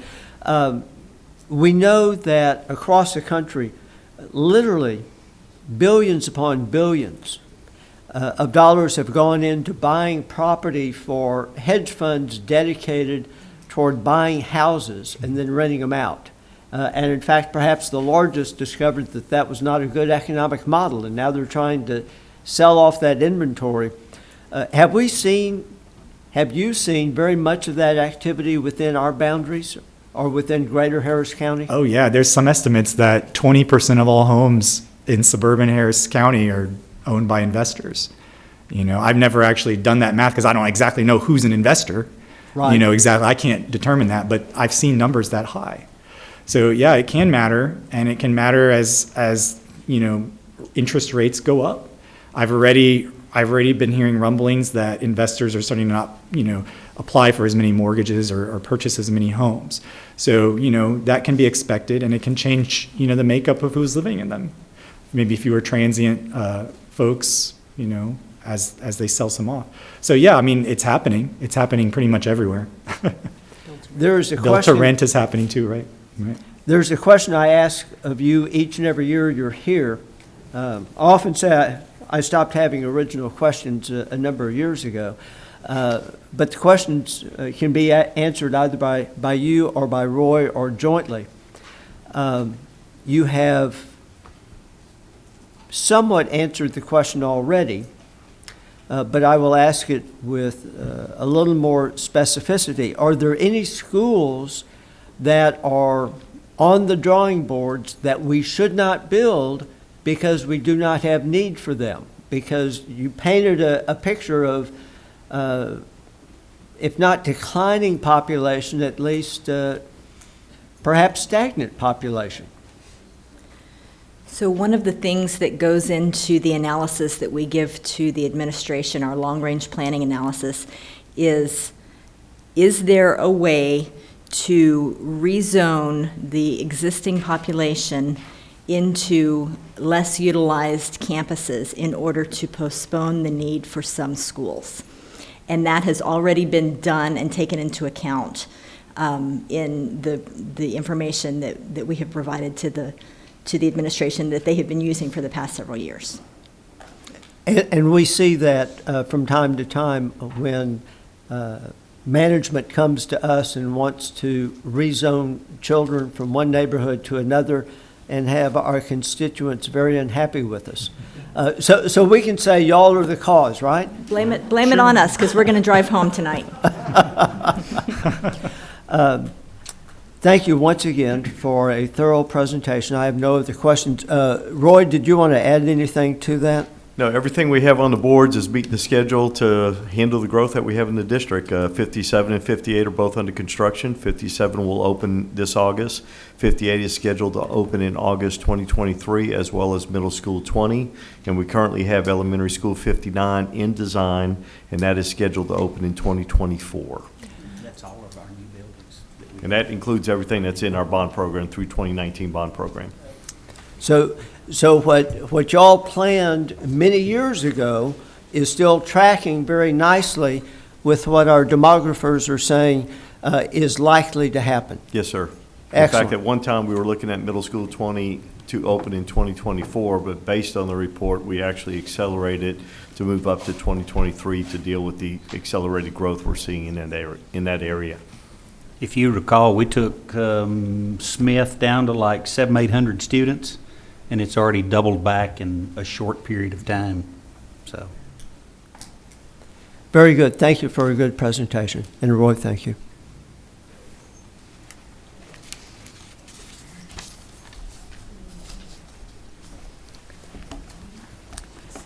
Okay, action items, non-consensus, 9A and 9B were previously reviewed. We have kept those on the non-consent agenda. We also have an update on our general operating budget. CFO Karen Smith will be making that presentation.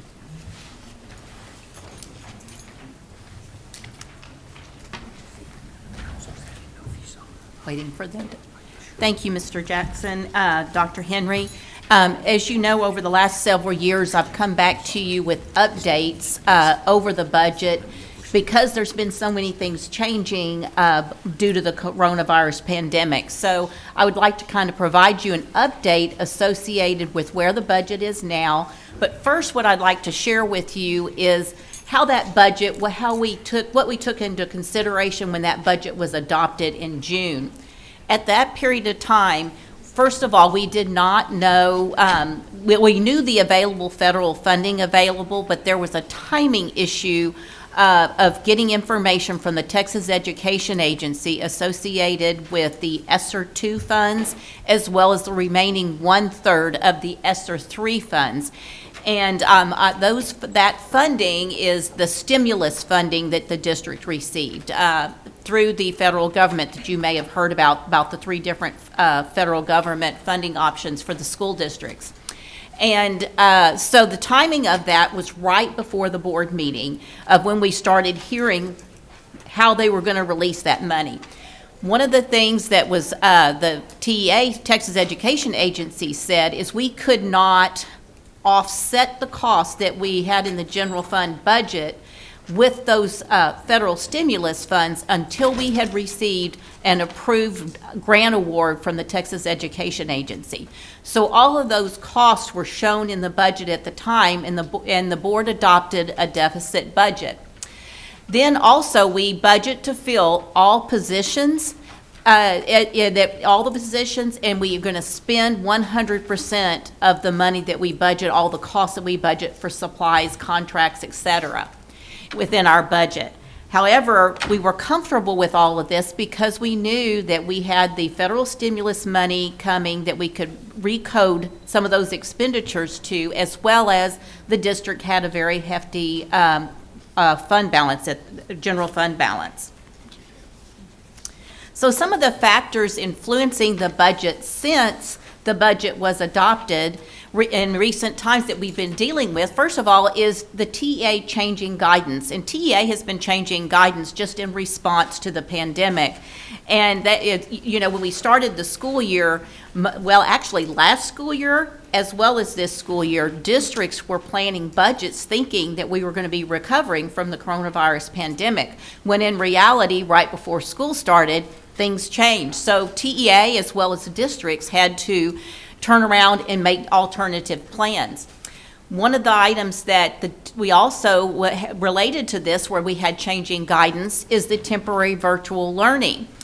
And at the beginning, when we adopted the budget, we did not know if we knew we weren't going to be funded for virtual learning, and we weren't planning on virtual learning because we knew the best thing for our kids was to be back in the classroom, but Texas Education Agency also indicated they would not be funding virtual learning.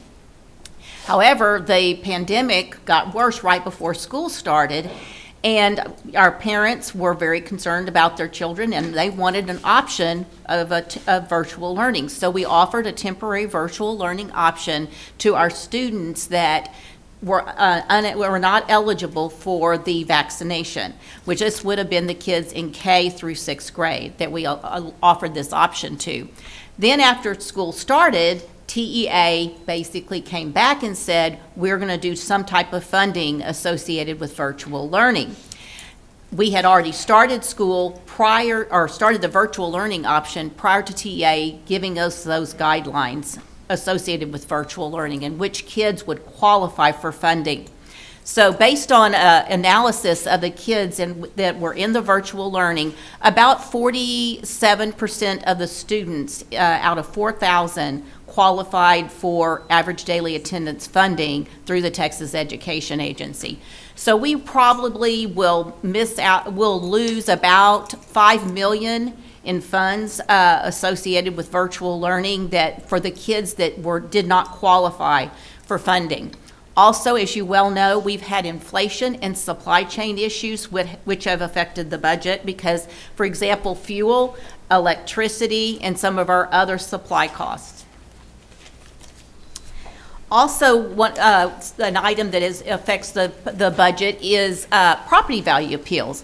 Every year we appeal property values through the state.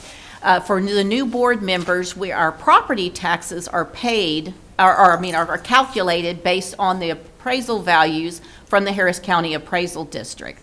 However, our state aid, or our funding, which is the state shares portion of education, that is based on the state property values. So every year we appeal those state property values, and we appealed the 2019 property values and recently heard back we'll get back about $4.2 million in additional state aid associated with that appeal. Also, the unfilled positions, I mentioned to you earlier that we budget to fill all positions. Well, you know, you've heard about it in the news, that there is a shortage, a staffing shortage. The district we are not immune to it. We're like everybody else where we're experiencing staffing shortages above the normal. So we do have some funding released because of those unfilled positions, but then going with that is additional costs for substitutes, as well as overtime for like our custodial, our police department, as well as our bus drivers because of having difficulty finding staff to fill those positions. In addition, our enrollment this year came back up. If you may recall, last year our enrollment was down. Our enrollment has recovered. However, what has happened is our average daily attendance has not recovered, which is the kids are not coming to school in comparison to how they came to school several years ago prior to the pandemic. So originally TEA announced that they would offer some type of funding for us for the first 6 weeks, and it was attendance rate adjustment. About a week ago, TEA came back out, and because of the fact that the Omicron variant, it lasted a lot longer than anticipated, TEA has offered an additional hold harmless, it's really not a full hold harmless, but it's an adjustment to the attendance rate. And it's called an operational minutes adjustment. And it'll be for the first 6 weeks. And the way that will be looked at is they will compare, we will look at the first 6 weeks that we have, what that attendance rate is in the current year, and that is compared to the first 6 weeks in 2019-2020, which was prior to the pandemic hitting, and whichever is greater is what we would realize. For Cypress-Fairbanks ISD, that is going to be the first 6 weeks of 2019-2020. So if you take into consideration that additional funding, which I've estimated, because you have to also consider in that process the 5th 6 weeks and the 6th 6 weeks, which is just an estimate at this point in time. So we believe we'll get, it'll net out to about an additional $14 million after taking into consideration that $5 million that we've lost because of the virtual learning, temporary virtual learning. And then also the stimulus funding that the district is eligible for. So now I will go over the federal stimulus funding. First of all, this information has been shared with you in the past, but it has been updated to show you that the ESSER 1 and 2 and 3, those were the 3 different stimulus packages that you heard about with the federal government was offering. You'll see here that ESSER 1 was the first one. It was the first one offered, and it was through September 30th, 2022. All of these began with March 13th, 2020, but the ESSER 3 grant goes through September 30th, 2024. The ESSER 1 grant was $17.7 million, and we have basically drawn down the entire amount with the exception of what we had to reserve for our private schools. And that amount was 100% used by the Texas Education Agency or the state to supplant state aid. And we drew down a portion of that in 2019, 2020, and then the rest of it in 2020, 21. You may recall that we just drew down about $2.6 million in 2019, 2020, because we were trying to bring down the funds we expected additional costs with COVID-19 in 2020, 21. So we were saving the drawdown for the remainder of it in that fiscal year. ESSER 2, there was a portion of that utilized, a little over $16 million that was utilized to supplant state aid once again in 2020-21, as well as that was the only amount left, that supplanted state aid. But then we drew down some additional cost associated with that ESSER 2 grant. And I'll go into more detail in just a few minutes of the drawdowns that we have done today. And then the ESSER 3 grant, that since that goes through 2020-24, you may recall that we indicated that we were strategizing over the 3-year period. So when you look at this, you don't want to look at just 1 year, you want to look over all the way through September 30th, 2024. We already drew down the coronavirus relief fund back in 2020-2019. This is the one that had the period of time that it stopped was May 20th, 2020. Well, you know, a majority of the cost occurred after that period of time. So that is why we were not able to realize the full $15.9 million that we were eligible for, is those costs had not been incurred till after that period of time. And then the coronavirus prior purchase reimbursement program. This was the one that was associated with having the opportunity to apply for funding to reimburse ourselves for the one-to-one initiative. A majority of this money went back into bond funds, but about $3.2 million was allowed to go into the general fund to offset our Wi-Fi devices and the service associated with that. And then lastly, the provider relief fund. Amazingly enough, this one was the first one we received, and for months it was the only one that we had gotten any money from, which was $742,000. The items listed on this slide are items that have occurred since we last shared the stimulus funding with you.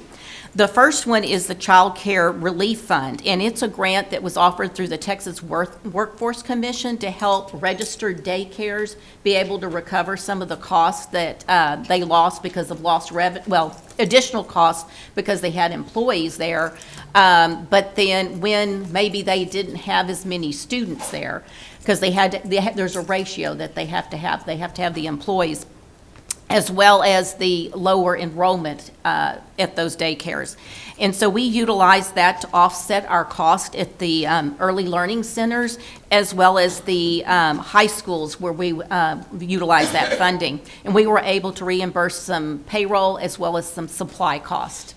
And then the next two up here are the ARP Idea B formula as well as preschool. This is additional money that was given to us and added on to our special ed Idea B grants. And this funding, we will be able to utilize it. We're going to plan to utilize it for extra duty pay as well as contracted services and supplies for both the regular program as well as the preschool program. The COVID-19 health support grant. This looks like a large amount, being $4.4 million. However, it was very limited on the items that we could submit for reimbursement. It was PPE, HEPA filters, hygiene and cleaning supplies, and so it was very limited. So unfortunately, we're only going to be able to get about a little over $500,000 from this particular grant. We were hoping that we would be able to recover some of the nursing service costs that we had, additional nursing costs, but that was not an eligible item under this particular grant. And then we have recently applied for one of the ARP homeless grant, and then there's also another ARP Homeless 2 grant. We will be applying for that second grant, and we will be utilizing those to offset tutoring costs, evaluations, and then services for homeless children. And lastly, the Emergency Connectivity Fund. This is a grant that was offered through the Federal Communications Commission that allowed districts to, if you applied for, you could offset your cost of laptops, Chromebooks, as well as hotspots. Or the service associated with the hotspots. So we submitted an application for the $26.9 million, of which $20 million will be to offset cost of Chromebooks and laptops, and then $6.8 million for hotspot service. This particular grant does not allow you to draw down the money until the devices are in the hands of students. So our first one that we have worked towards replacing was Cy Ridge High School. And we will be, we've already submitted an application for that for about $977,000. And we're currently working on 3 other high schools right now. So this will be drawn out over the period of time that is allowable with this grant through 2023. But the nice thing about this grant is it has allowed us to be able to, if you recall, we utilize bond funds to help us go with the one-to-one initiative. We probably got recovered through the provider relief fund about half of that. And this will allow us to help us out with the replacement cycle of those devices that were starting to age out. Because what we did is we bought a lot of new devices, but we also had about 50,000 existing devices that are starting to age out. So it's really good that this fund has become available to the school district. With the ESSER II funds, the use of funds, to date, we have received or drawn down or being reimbursed for $21.5 million. The items in black were drawn down in 2020, 2021. If you recall, I talked about supplanting state funding, and then also we coded some of our larger dollar items that we incurred in the prior year to the ESSER II grant, and that was the Lead Safely retention stipend. It's about $6.9 million. It was actually more than that, but that's the portion that was related to the general fund. The rest was in some of our federal programs. And then $4.5 million for plexiglass and $3.5 million associated with electricity. The items in purple are the items that we have drawn down money for so far this current year. If you recall, the board approved a stipend this year, a $1,000 stipend for the hourly and paraprofessionals to retain the paraprofessionals and hourly staff. And the first half was paid out in November, and that was $3 million. And then $424,000 for sanitization and cleaning supplies, as well as $445,000 for COVID testing and tracking. We've also drawn down $232,000 for temporary virtual learning and also registrar supplemental pay associated with that. But it was primarily the overtime associated with temporary virtual learning. Also, districts are allowed to the U.S. Department of Education recognizes there's cost associated with administering federal grants. So they allow districts to draw down towards administrative costs, and what they call that is indirect cost. And so have been allowed with our federal grants, all of our federal grants, but with the with the ESSER grants, it's actually a larger percentage that we have been able to draw down. So it's about 12.8% that we've been able to draw down to help us with administrative costs. And when we do that, that money, as we turn in expenditures to get reimbursement for, we're allowed to take that 12.8% and utilize that and put that into the general fund to help offset costs. So with the remaining balance of the ESSER II funds, which is $62.8 million, we fully expect to spend the rest of the ESSER II funds during this current fiscal year. And it will be to offset general fund expenditures. It will be for the second half of that hourly paraprofessional retention stipend, which will be about $3.2 million that we will pay out in June, and then the remaining indirect cost associated with this grant. The use of the ESSER II funds that we, so far to date, we have received $6.2 million, and majority of that has been used for, I'm sorry? Thank you so much, ESSER III, you're correct. The ESSER III funds, we have received $5.5 million to date to address learning loss. In a little bit, Dr. Macias will actually go over the uses of those funds and what we've been utilizing them for and what our plan is associated with learning loss, and then $702,000 associated with indirect costs. The remaining balance of $183 million, we will be utilizing that. We'll draw down some of that also this year, in addition to what I already shared with you, but a majority of it is being saved for 2020, 2022-23, and 2023-24 to help offset cost and also the additional cost associated with learning loss. We know that is going to continue into the future years. So we will be utilizing it to address learning loss. The districts are required with the ESSER 3 funds to reserve 20% to utilize for learning loss. You will see here we've got some other items listed that also will be addressing learning loss. Content specialist, summer school, and then the Reading Academy stipends, that's something, it's really not truly learning loss, but that's something that the district wants to, we have to have reading academies. That is associated with the early education allotment that was required that we had to have the reading academies. And so we will be providing a stipend to those teachers that will be doing the reading academies. Also included is, I believe I shared with, I'm not sure if I skipped summer school, but summer school, we will be offering free summer school to our students again this year, and we will actually have expanded options for the students. So it'll be about $8.3 million that will be utilized towards summer school. Also, sanitization and cleaning supplies, additional LVNs and health services coordinator to assist us through this period of time that we need additional help during the pandemic, and then the indirect cost. I want to remind you that part of what the plan was all along, and that is allowable by the Texas Education Agency, is to help supplant some of your existing general fund cost. And, last year, as you well know, we provided, or this year, we provided the board approved a 5% salary increase. We also increased the starting teacher salary from $56,000 to $58,500, and we also offered the stipend.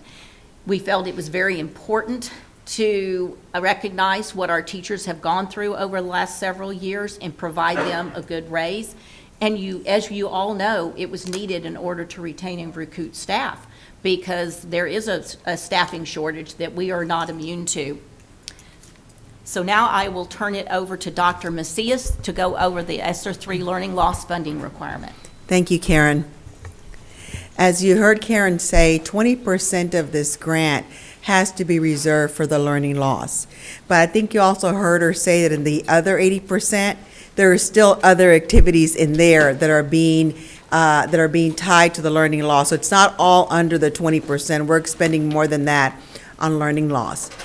Over the last few months, we've talked about the learning loss and about that it's going to take several years for our kids to be back on track where they need to be. So the first thing that we did with the 20% is we divided it into thirds, so that we would be able to continue with the interventions over the 3 years, a life of this grant. So taking it all the way to the 23-24 school year. We didn't want to just provide interventions this year and then nothing the following 2 years. We need to make sure we have those supports for our kids. So the first thing we did is every campus received ESSER funds, ESSER 3 funds, but they didn't just receive the funds. They had to actually submit an application for those funds, just a district application, and be able to tell us what their plan was. What their plan was for how they were going to use these funds, and what the evaluation process was going to be to evaluate that the plan was actually being successful. We did provide them guidance with how they could use the funds, and these are really in line with the criteria that is in this grant, that's required in the grant. And so some of the things that we're doing is not, the first thing that we looked at and that we provided them the opportunity for was to hire teachers to support reading and math. So additional support in the classrooms for reading and for math. We also provided opportunities for extended day learning, or that closing the gap time. And so that was in the form of before and after school tutoring or accelerated learning, some Saturday camps. Dr. Hendry had a great idea for us about utilizing our high school students to tutor, because there's only so many tutors out there to provide additional support for kids. We can't find the people either. And so he gave us a great idea to be able to use our high school students and have a plan for them. So it's called Leaders in Action. So there's actually an application in HR where these students apply, and they get references from their teachers, and then they're in a pool, and the principals are going in there and hiring from this pool to be able to provide tutoring for the elementary and the middle school students. And so this is being paid out of this 20% as well. And then some of the campuses did some welcome back camps at the beginning of the year as well. So that was kind of just a little overview of the extended time learning for the Closing the Gap. We also have in place, right now, we've had it for 2 years, a time designated that's called Closing the Gap time at each of the schools. So that was also, we put a focus on that and just accelerate that component as well. We also have in the grant professional development, so we want to continue building the capacity of our teachers to address the learning loss. And so there's campus-based trainings that are going on in professional development, but we also have district-wide Closing the Gap academies. So we have a reading academy for our teachers, we have a math academy, and we've had science academies also that is for our teachers to help them with learning and having just a toolbox of how to better address the needs of our students. We've also purchased instructional resources, but we didn't just go out there and say, okay, purchase whatever you want in instructional resources. We're being very purposeful. So all of these instructional resources the campus were able to put into their plan tie back to their extended day learning, the tutoring that they're doing, or to the academy, teaching them how to use those resources and then taking them right back into the classroom. So it's very purposeful how are you doing these resources. We also provided some additional support for our Title I campuses. So we're doing all this for all campuses, but we added a little bit more to support our Title I campuses as well. And then finally, we made sure that we had some support systems in there for students who are exhibiting signs of social or psychological distress. So we have we purchased a program called Cognito, and really what that program is doing, it is training our teachers to be able to identify and support students who are exhibiting some distress. So maybe anxiety, depression. They're overwhelmed with all of the learning loss and how far back they are in their learning. So these types of things is what teachers are getting trained on, and then developing plans to support our kids. And finally, district-wide, we also purchased some additional district-wide reading support material and software. And that provide opportunities for our students to continue with their learning, but also for our teachers to monitor their progress and make additional plans to support them. So this is an overview of what we're doing with that 20%. And again, we saved the money to make sure we had a third for this year, a third for the following year, and a third for that last year of the grant to make sure that we had continuity with the supports for our kids. So Karen, I'll turn it back to you.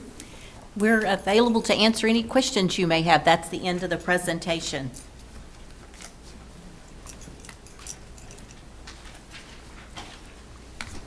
I'll start to the left this time. Luke, any questions? So for our team, Karen, I appreciate that we have notes that are summary points, and then you're filling in the narrative from memory. Mm-hmm. And I know because you've lived these numbers day in and day out. And I appreciate that. It gives me a great deal of confidence as, knowing that we've got good financial hands on the steering wheel, so to speak. Thank you.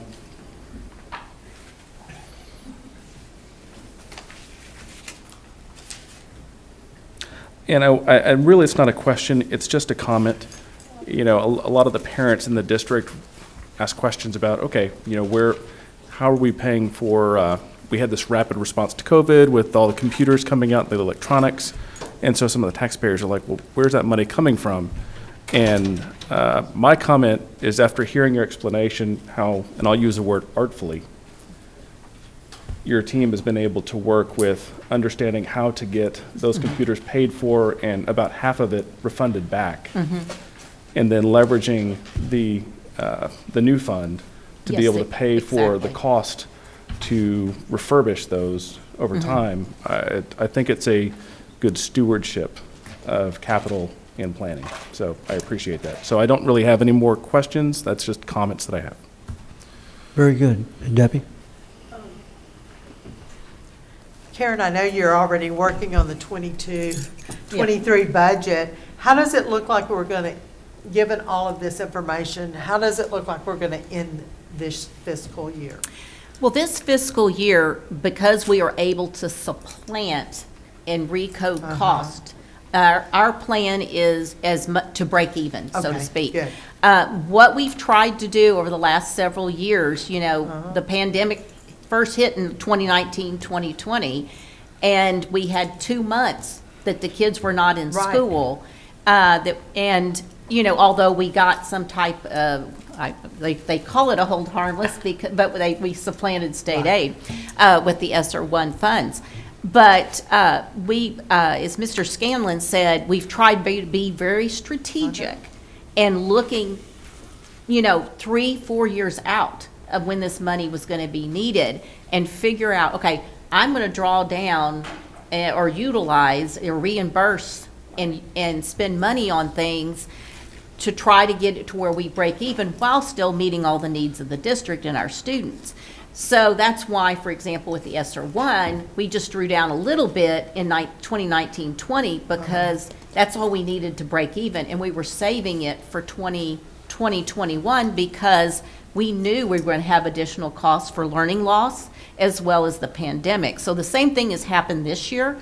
So we believe that with drawing down those additional funds, we will be able to we know we will be able to break even. Well, that's great financial management. Thank you. Yep. Very good job. Thank you. Thank you. That's it. Julie? Thank you for asking that question, because it was a concern of ours for this year Yeah. because of the tremendous costs associated with the pandemic that we were challenged with this year, but also because the board gave such a significant pay raise, 5% across the board plus the stipends. There was a concern about how we're going to pay for that. So to know that we were able to use some of these funds to help offset those costs this year and break even is a huge relief. I think just a couple of comments. When we see that we receive these amounts or grants from the federal government, there's always a percent, like we don't get all of it, it's a percentage. Like,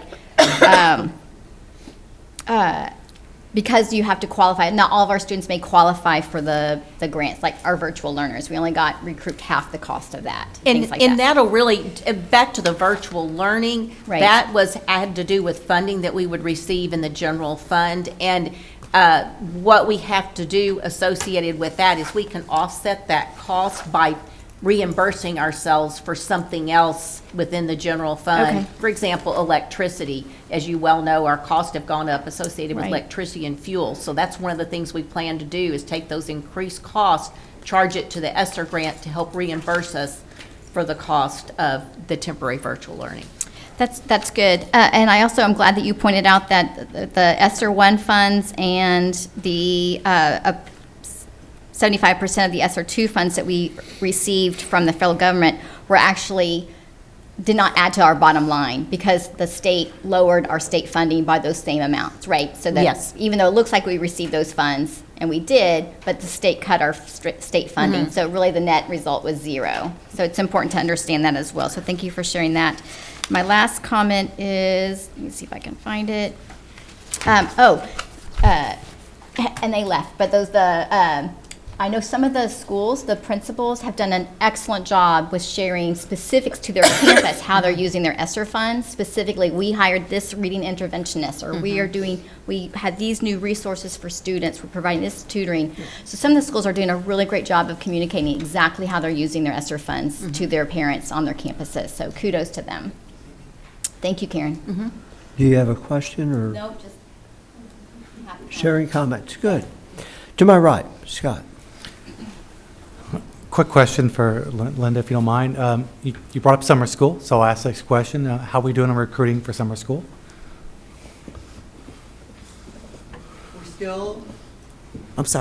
We're still needing some teachers, Mr. Hendry, so we continue working through that. We also added a $500 stipend for any of our teachers. So as I mentioned last time, we had increased our amounts, and then we added also a stipend. Awesome. And we continue to recruit, and we believe that we'll have the teachers. But as you mentioned last time, our teachers have had a rough year, and they've worked really hard, and they're tired, but they're going to do whatever they need to support our kids. So we're continuing to incentivize a little bit more. I'd heard that, so I want to make sure you put that public announcement out there. And that stipend will, Mr. Henry, will be charged to the ESSER funds. Awesome, great. Question, you may have to answer this question later, Karen, but on the ESSER 2 funds use, you have on there $445,000 for COVID testing and fund tracking. I know later on we're going to approve a Harris County thing, which I believe is free. Is this something different from that? Yes, Okay, it is. just want to make sure. Yes. Thank you very much. Thank you. Natalie? Excellent. You always make financial things understandable, so I appreciate the layout. And I just have a couple of questions. One is, well, first of all, supplant is so unheard of, and so it's a wonderful thing. But is there anything not, like, what ESSER funds not be used for? That's an excellent question. Basically, I mean, there's a list of allowable uses, but one of the uses is anything that you needed for continuity of services. So that's kind of a catch-all for a lot of things. So that's what allows us, for example, with electricity, fuel, some of those things to help offset our additional cost, because that is continuity of services. That's what has allowed us, the category that the TEA allows us to be able to do the stipends and some of the retention stipends and things like that. So I would say the main things is it's something that's just totally not related to continuity of services or something that will last well beyond the period of time. For example, they're allowing some, I guess you could say, capital outlay type items, but they caution districts to be very careful because the life of that may extend beyond the grant period, and that's what's not allowable. And have we made any capital outlay expenses? Thank you. And then I heard, and maybe you can explain a little bit further, so I heard that because we're able to supplant and we offset the general fund expenditures in the idea of a raise and stipends, is that right? So I'm just trying to understand how that teacher absolutely needed, deserved into perpetuity. Well, how did that exactly, given that ESSER funds are going to, last up through 2023 year? I'm on the raise, I'm not sure I understood what you mentioned it and I didn't is. understand, so I'm asking. Oh, okay, Where did okay. ESSER funds come into the amount that was? Okay. Well, first of all, the stipend that was approved by the board, the $1,000 stipend, that, the 6.2 million, that all is coming out of the ESSER funds, or we're coding to the ESSER funds. We did that with the retention stipend, or the Lead Safely stipend we had before with the summer school one we're doing. The actual raise itself is in the general fund. However, we're able to offset some other cost in the general fund and code them or supplant to the ESSER grant to help offset some of that cost.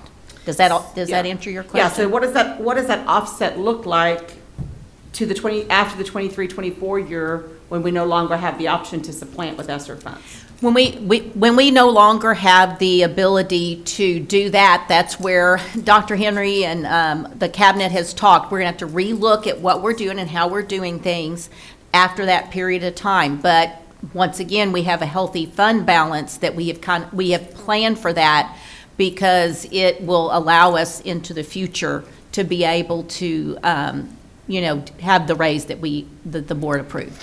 Just to follow up on that, Dr. Blassingame, we also think that our membership and attendance will improve, which will increase our revenue. And one of the big misunderstandings among most taxpayers is they say, "Man, the value of my home went up, and we're getting all this cash at the school district." Well, we do on the debt side, but on the M&O side, for every dollar we gain, the state takes away a dollar. So we don't, as values grow up, the only way we benefit is on the debt side. So just so people understand that. Thank you, that's important understanding. So my next question is around the learning loss spending. And of course, to me, I understand all these competing priorities, and when Ms. Smith explains it, I feel sympathetic, but only 20% towards learning loss makes me a little sad. And Well, I know that's the federal- required amount that we have to spend. And Dr. Macias addressed the idea that many of the other items are that, but yes. Such Go as a ahead. content specialist, the summer school, there's other items in there that is not part of the 20%. Absolutely. So I'm excited. So I had a question about the application process. Mhm. Were there any campuses that didn't apply? The camp. The 20%? Within the 20%, they did an application and a plan. I think that's a fantastic process. So the ownership for principals to be able to be creative. No. Yes, We had, and it wasn't a lengthy application, Dr. Blasingame. It was truly an application to be able to see what's your plan for it. You have these categories that you can use money in, and how are you going to evaluate that to make sure that it's being successful? And so we had, yes, every campus submitted. Excellent. And then just another question to the, I appreciate that the additional support for the Title I campuses. So I wondered if that was, how do those funds, as a percentage of economically disadvantaged students at a campus, what was the amount of funding, like did that match in the scale according to their level of number of students who are economically disadvantaged? We provided every campus $100,000. Remember, we only used the $100,000, and then the guidance of how they could use it. And then we provided additional support and material for some of the Title I campuses. And then we're still providing actually some support right now for the Title I campuses. So then how does the amount of support in dollars compare to the reading data that you provided last month or the month before, looking at that 20% of students where we're still struggling to make the progress in reading? And have those resources been lined up adjusted to address the number of kids who are not reading on level at the campus? So as I mentioned, we provided some other district-wide type supports, and so we put those at Title I campuses as well, and we provided additional information there. And then just kind of remember that the ESSER funds is just one pot. We also have state comp ed funds as well, and so that is heavy on the campuses that need the additional support. So actually, they get additional staff members there as well to help provide with the reading loss, and all of that is, we look at the data for that too. Excellent, thank you. I think that's all my questions, thank you. Gilbert. Yes, excellent presentation as always. About a year ago, I'm thinking it was a year ago, when the ESSER funds were being allotted and they were being held up by the state, and you were, I'm saying the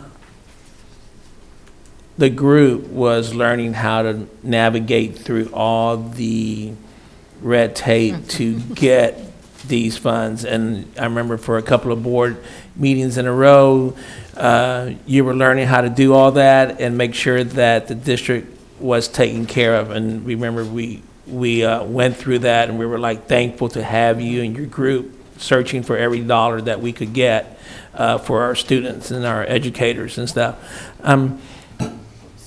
Now that the money is flowing to be a little more freely, am I saying that correctly, or Yes. is this still a holdup on the state side, or where we at now at that point? You're saying it correctly, is that the money is flowing freely. I think the misconception is that people may think, that they just gave us the money and put it in our bank account.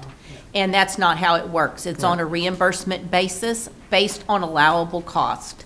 And so as I told you, we looked at it over a period of time because we knew that we were going to be addressing things like learning loss well into the future. So we've tried to really plan out that money to over that period of time through 2024. Right, and I'm glad to hear that the money is more flowing better at that time. I remember Dr. Henry at that time said, you know what, we're going to do what we have to do at that point. Mr. Jackson brought up our fund balance at that point to see where we would be at one point. There might have been an estimate of 3 to 4 months, maybe. We have without- 6.2 months in fund balance. Right, and, but going back to that point, Dr. Henry was adamant and the admin staff about doing what we needed to do at that point to get through and not waiting on money to get there and then suffering consequences. So just a little feedback for the 3 new trustees that we have, that it's been an ongoing deal, but hopefully it's flowing better. But with the leadership we have, from what I just came back from the conference, it looks like we're second to none in providing for our kids and educators. So anyways. And Mr. Sarabia, one of the early problems certainly was the flow of dollars, but it was that the state was taking dollars that were intended for the district and just supplanting dollars that they had already allocated. So the money was coming to the state, and the state, instead of sending us a new $17 million, was just sending us our regular $17 million, and they kept the new $17 million, if that makes sense.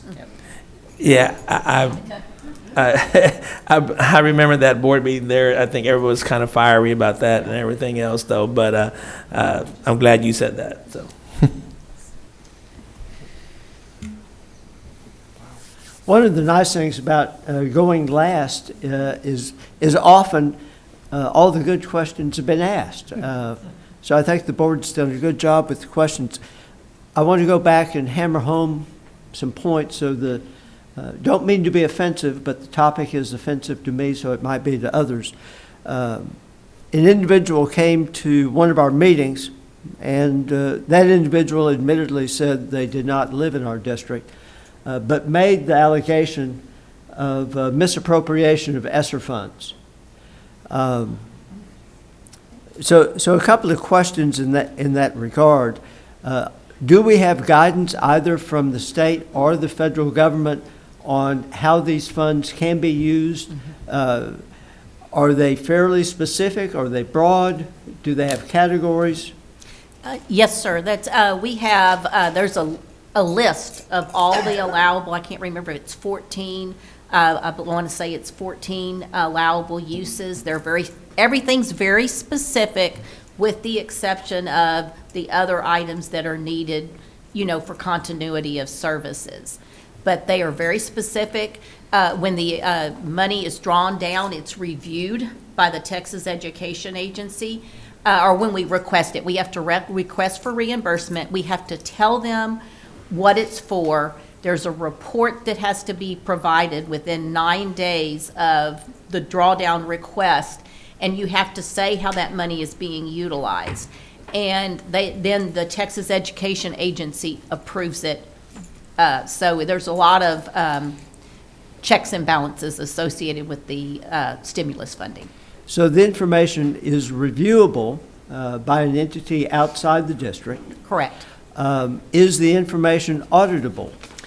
Yes, and you may recall in the last financial audit, our ESSER 2 funds were a major program because of the amount of money drawn down. So it is also reviewed by our external auditors. And the review by the external auditors, and I don't want to use a term of art, so I'm not doing that, but I'm categorizing it as a special audit. I understand that's a term of art, and I'm not using it in that fashion. But our auditors will, in fact, independently of the financial audit, go over and take a look at certain programs. That's in correct. A program audit. That's part of the single audit requirement of reviewing our federal programs. You're correct. So thank you for addressing that, and I also appreciate the detailed questions from the board. It is important for the community to know that we are good stewards and we are appropriately good stewards. But it's very difficult when a comment is made and just in the public. It cannot be addressed immediately, but I think today goes a long way toward addressing it. The fact that there are outside groups as well as independent groups that review the numbers.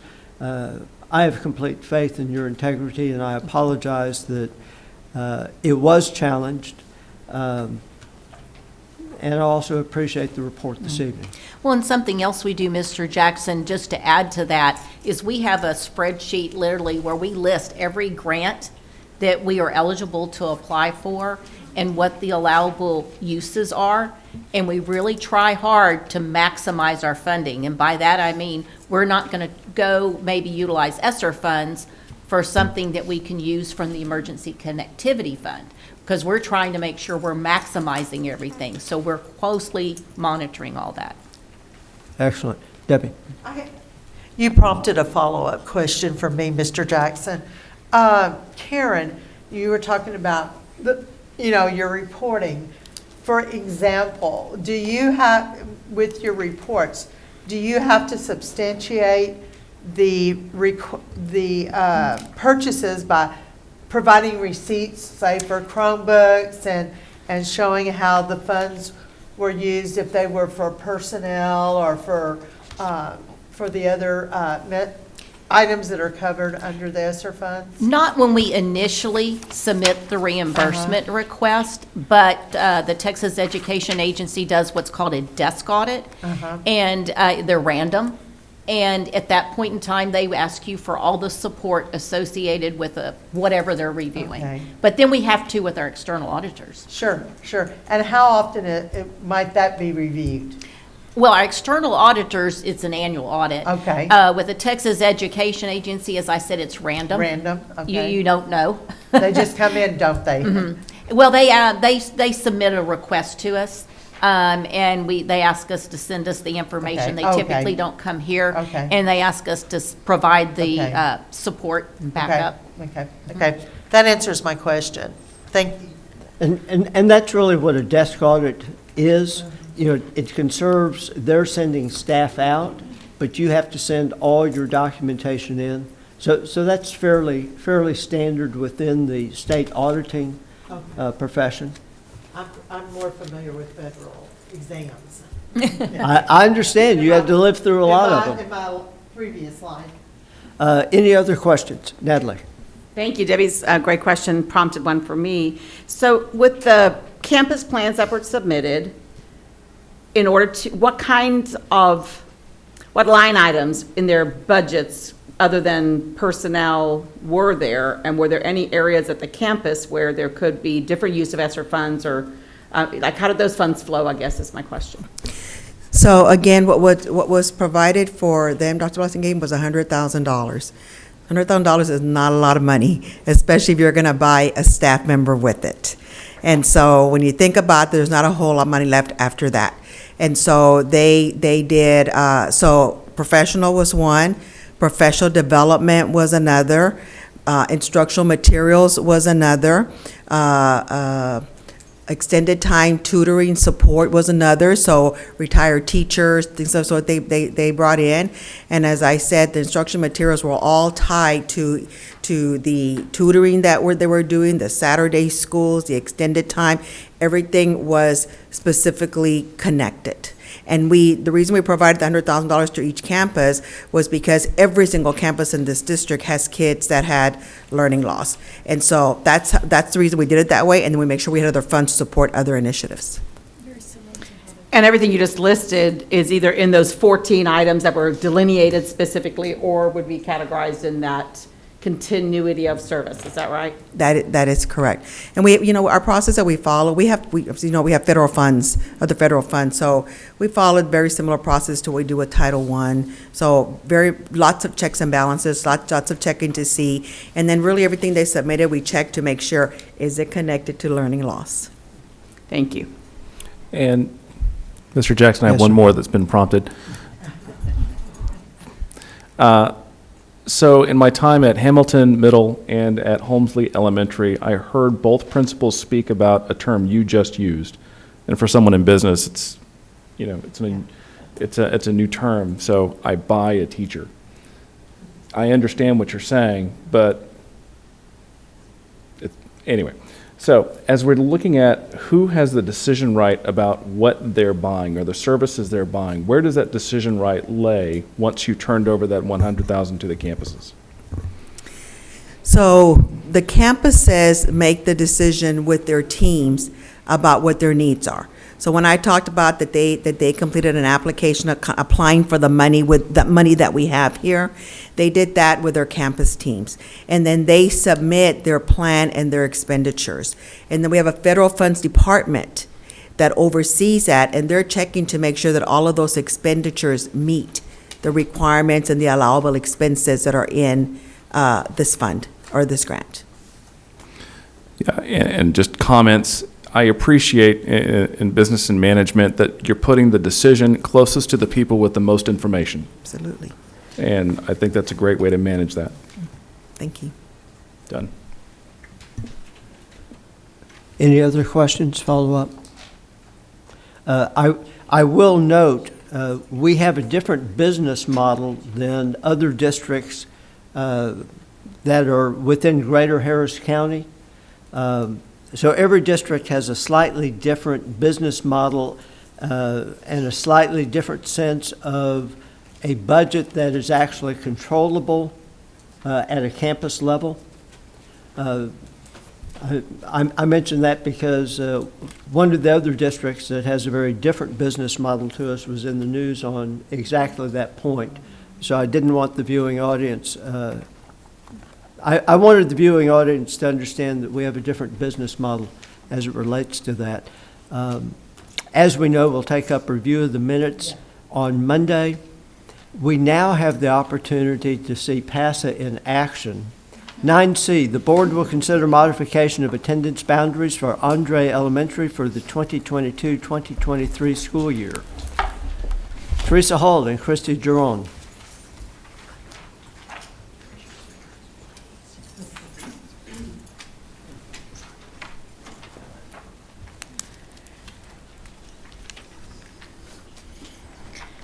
Evening, everyone. For all the board members and especially the new ones, this is the first time since I've been in this position that we've had to make a recommendation this late in the school year. It's an easy one, but you just heard PASA's report, and this is why I'm here. I started to tally every single time that they said the word Marvita or Walker, and I lost track. So that's a little foreshadowing of what I'm going to talk about. Just to remind you, in November and December, we presented boundary changes for Wells in Bridgeland to populate Elementary 57. When that boundary committee met early that fall, not only did we explore options for 57, but we also took a good look at all the other schools and new developments to see if they were any that needed our immediate attention. We had several areas that were booming, but we felt that we could address those areas with Elementary 58 and Middle School 20 this coming school year. But tonight I'm going to share some projection numbers specific to that rapid growth that is occurring in the Walker attendance zone, and specifically share an option for the north part of Marvita, which is a master plan community on the west side of the district. They shared it as south of West Road and it is north of Longmont. It is just north of West Green Transportation Center, and it has really taken off in the last 4 months. A little background, when subdivisions are starting to be developed, CenterPoint Energy sends CFISD, more specifically the Department of Boundaries, Projections, and Planning, plats for the new subdivisions. This department has lots of responsibilities, but one is to draw the streets of the new subdivisions in order to prepare for the transportation routes for buses. These plats could be one main street to the model homes. It could be a section with 4 streets. But in this case, Marvita, the very first plat that we received, was in the middle of Marvita and no streets connecting to it. Okay, so then late October, early November, we received a lot more. And our department decided to drive through the area right before Christmas and could not believe how fast it was growing. We shared this information with Teresa Hall and others, and we decided, knowing that PASA was going to be here this spring, we'd kind of wait to see what they knew about Marvita and kind of go from there. Well, here we are. So before we look at the maps, I want to have a quick, I don't know, I pushed the wrong button. Right, here we go. Before we look at the maps, I want to have a quick review of the boundary change considerations. The information I will share tonight could fall under several of these categories: enrollment projections, geographical proximity of the students to the school, location of thoroughfares, minimize changes, and even school capacities. These are our elementary boundaries, attendance boundaries as of today. The red star, of course, is elementary 57 by Wells. After board approval last December, these are our elementary attendance boundaries for the 2022-2023 school year. I'd like you to notice the location of Walker Elementary in the bottom west portion of the district. Walker Elementary is actually located on the Hemingway-Walker boundary line. Also want you to find the panhandle part of Walker. This is Marvita, the north part of Marvita. And notice, again, Walker is in the very bottom of that attendance zone. All right, so tonight, I'm only going to make a recommendation for the north part of Marvita. And this is I'm going to show you why. This is the building, you saw this from passive. This is kind of last year's projections for this year. And this is to clarify, the percentages are based on projected enrollment numbers compared to the capacity of the building. These are projected resident students only, meaning they're within that attendance boundary, without portables. Okay. Next year, 57 will obviously relieve the Wells. You also see Sheridan at 128, which will be addressed with elementary 58 next year.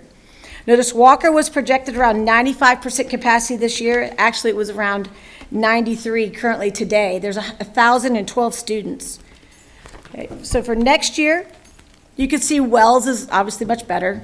Focus on the dark red areas. If you look at the bottom left corner, MROB's 22, Sheridan 126.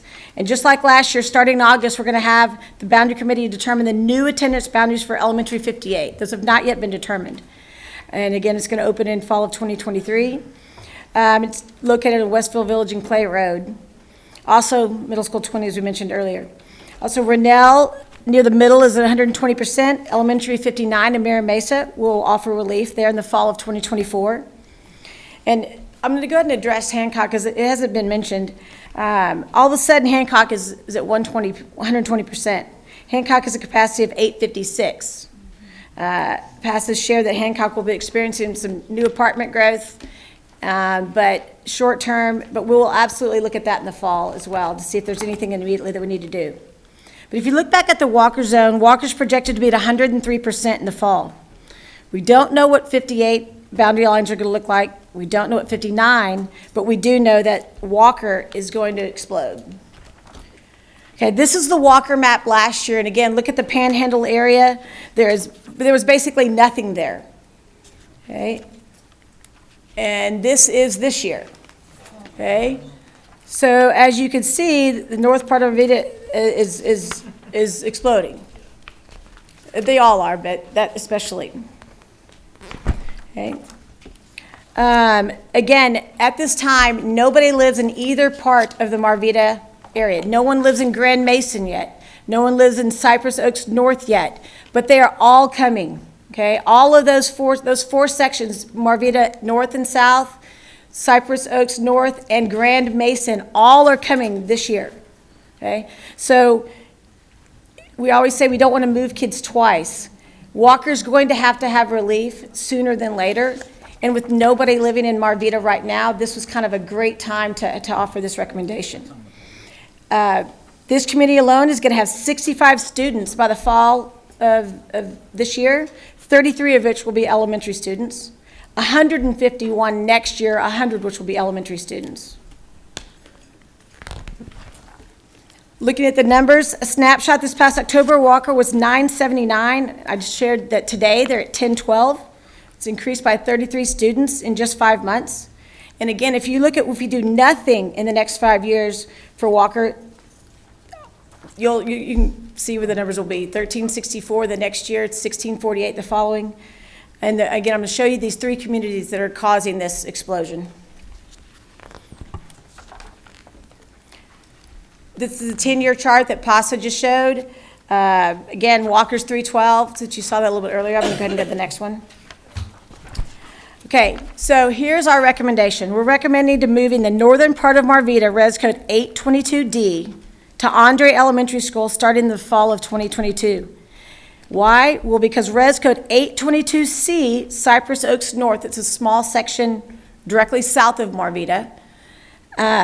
It's booming also. They're going to have 47 elementary students by this fall and 170 the next fall, 107 the next fall.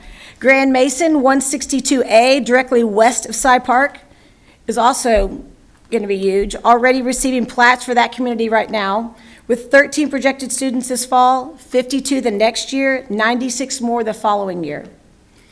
In the years 21 to 26, there's going to be 639 homes in Grand Mason. 1,837 homes in those 5 years in both Marvita sections. Okay. 162B is the southern section of Marvita. There's 13 elementary students this fall, 51 next year, and 120 the following. Again, no one is in those sections now. This is just going to occur in the next 2 school years. Transportation is not ideal, and if we keep them at Walker, they're going to have to drive right by Andre on the way to Walker, which I'm going to show you that map in just a second. And again, Walker will have to have relief at in the north part of Marvita. Makes sense just because of the proximity of Andre.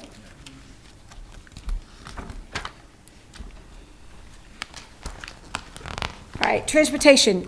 We picked a current address around the middle of Marvita, and to get to Walker, you have to go all the way to Fry, head south, then cut back on west on 529, and then south on Settlers Village Drive to Walker. It's 12 minutes, 4.4 miles with no traffic.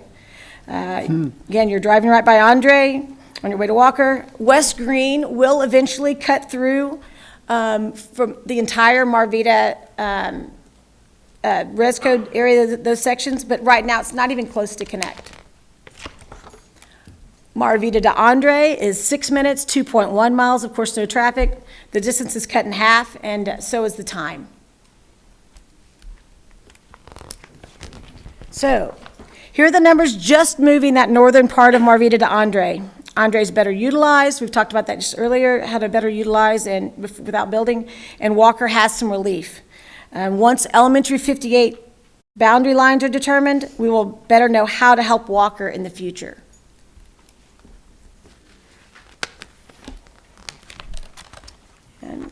And if the board approves this recommendation, we have a variety of ways that we will communicate this information to our community.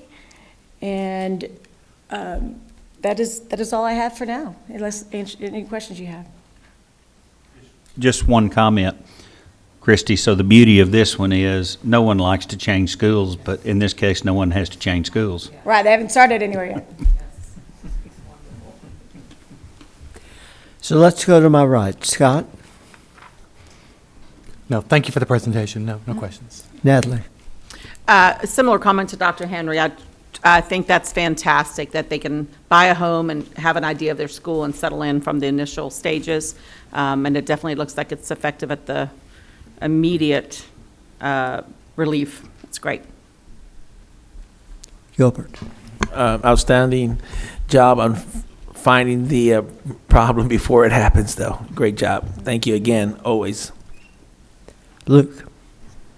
Only one question, and again, echoing the sentiments of Gilbert. I'm just curious, for Andre, without T buildings or portables, what's the capacity? 1092, I believe. I can tell you just a second. All right, so we basically got It's about a year and a 1092. half to figure out what we're going to do. Okay. Debbie? No questions. Thank you so much, Christy. Great presentation. Julie? No questions, just some comments. We're going to have some big discussions coming up when we rezone for elementary school 58, because that's going to impact several schools down there. So I know that's going to be a lot of work for your department. So thank you in advance. That's going to be complicated. But then also looking at the growth on the west side of our district, you know, we have, just to remind everybody, we have that educational village on the west side of our district that has Cy Park High School, Rowe Middle School, and space for an elementary school. That's not funded yet, but we have the land. We do. So we maybe need to look at that. Roy? Rather than later. We might need to, can you build us an extra elementary school quickly? We've talked about it. We have been talking about it and seeing what we can and can't do. Okay, thank you. So Christy, first, thank you for the presentation. Secondly, you popped the slide up there, but you didn't really talk about it. So would you briefly go over how do we communicate with the public? Typically, the day following, we'll post this on the website, and the schools, or there's nobody to tell right now because nobody lives there. But what we could do is we will make anybody we'll talk with the Marvita community, and we'll let them know that they're going to now, in the fall, start Andre instead of Walker. We're just sending all the information to Key Maps, and we will have those online as well. Again, there's no one to send a messenger to, but we will make information available as many ways as we can. I think a real key will be letting the developer and the home builders in that development know about the change in the elementary. We had our first phone call yesterday, a pre-K, pre-reg from Walker, moving in from Spring with a closing date of July 14th. We got another one today, closing in September. So, but we've talked with Walker's registrar, and we'll talk with Andre as well, and spoke with the principals. Well, in having the information with the developer, that's something this district has done really for decades. As I indicated, I was a early explorer into Copperfield. But even when I built my second house, we already knew there was going to be a school built. So even though we were at Lowry, we wouldn't stay there very long. So thank you for a good presentation. Thank you. Let's move now to 9D. You want to start non-consensus on that? For the attendance boundaries, let's keep this non-consent. Although it's not very controversial, I think all attendance boundaries should always be considered separately. So Holly, if you would. 9D, the board will consider approving the restatement of the Interlocal Participation Agreement, IPA, with the Texas Association of School Boards, TASB Risk Management Fund, to enable participation in one or more of the fund's available programs and authorize the superintendent or designee to execute all necessary documents related to the TASB Risk Management Fund. Any questions to the right? Any questions to the left? May we move this to the consent agenda? So moved. 9E, the board will consider approving the superintendent's contract recommendations to issue probationary term and annual contracts for the 2022-2023 school year for teachers, administrators, and paraprofessionals. Questions only this evening. Let me start to the left. Luke, Debbie, Julie, to the right. No questions. I would make one comment. This board, for decades, has always permitted management to take the lead in this role. That is a different business model than what other district trustees have chosen to do, and it does help for smooth running of the district, as well as continuity. May we put this on consent agenda? Looking to my right and to the left, consent agenda it is. 9F, the board will consider approving an interlocal agreement between Harris County and Cypress-Fairbanks ISD for COVID-19 rapid antigen test. We have a quick presentation this evening, I believe. Bev Gordon? We just have questions only, but Well, Bevan and Scott are both here. Well, It says brief presentation. But it does. Yeah. I think we're dispensing with the presentation, but we are available know there was a question earlier. We do have folks available for questions. Let me look to the right. Scott, do you have a follow-up question on this? You had brought it up before.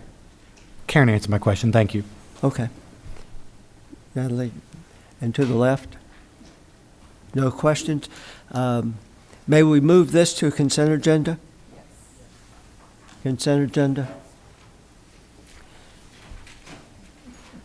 And before we do, with the forbearance of the board, I would like to ask Bev the same question that Scott asked. I have a habit of asking the same question of different people. And I don't mean to be offensive, but we really have the same issue from two standpoints. So on this, do we, is this interlocal agreement, is there a cost? Is it free of charge? Is it somehow related to what we talked about before? Right, so the agreement is no cost. It's not related to any of the other grant funds that Karen talked about earlier. This is a DSHS and TEA partnership, and so we are providing all of our COVID testing services at no cost to the district. Thank you for reaffirming that. Appreciate it. And I appreciate the board's forbearance for letting me ask that question.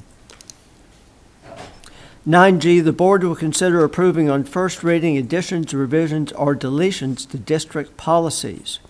9G1, CFD Local Accounting Activity Funds Management, revised. 9G2, CQB Local Technology Resources Cybersecurity, revised. 9G3, FDE Local Admissions School Safety Transfers, revised.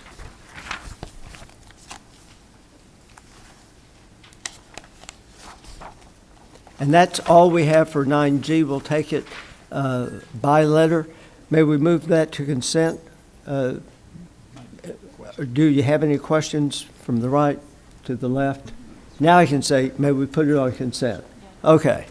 Got ahead of myself. Let's move to 9H. The board will consider approving on second reading additions, revisions, or deletions to district policies.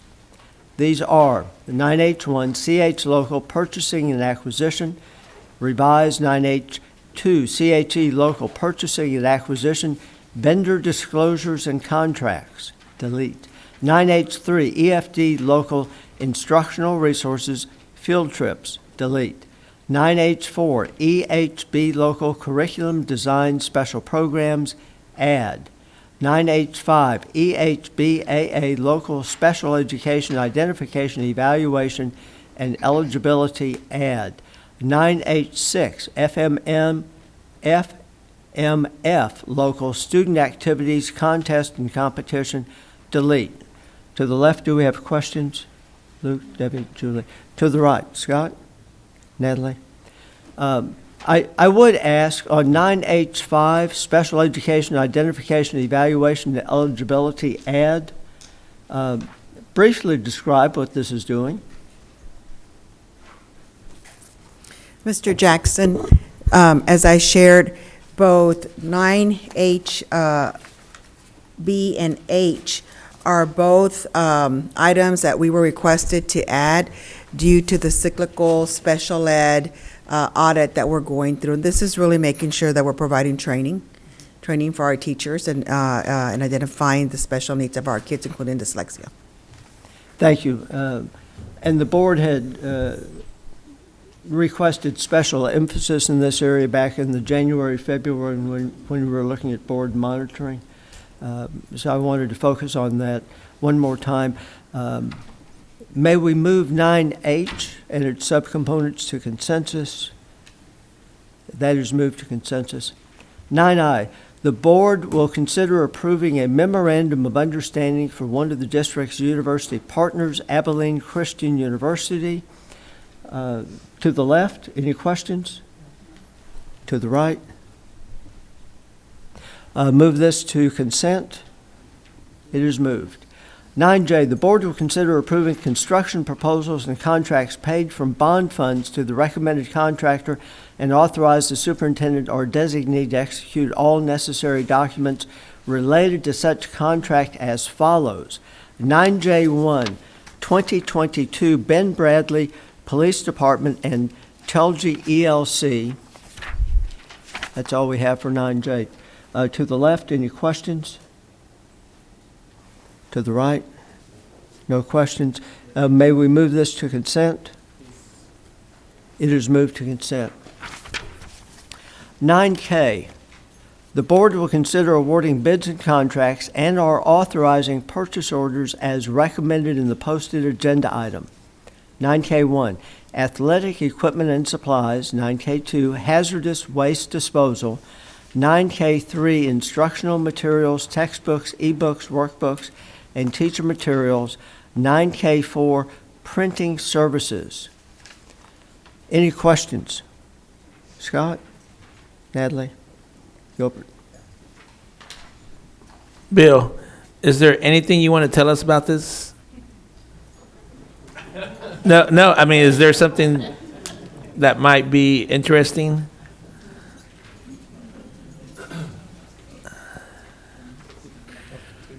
Mr. Sarabi, I'm so glad you asked me that question.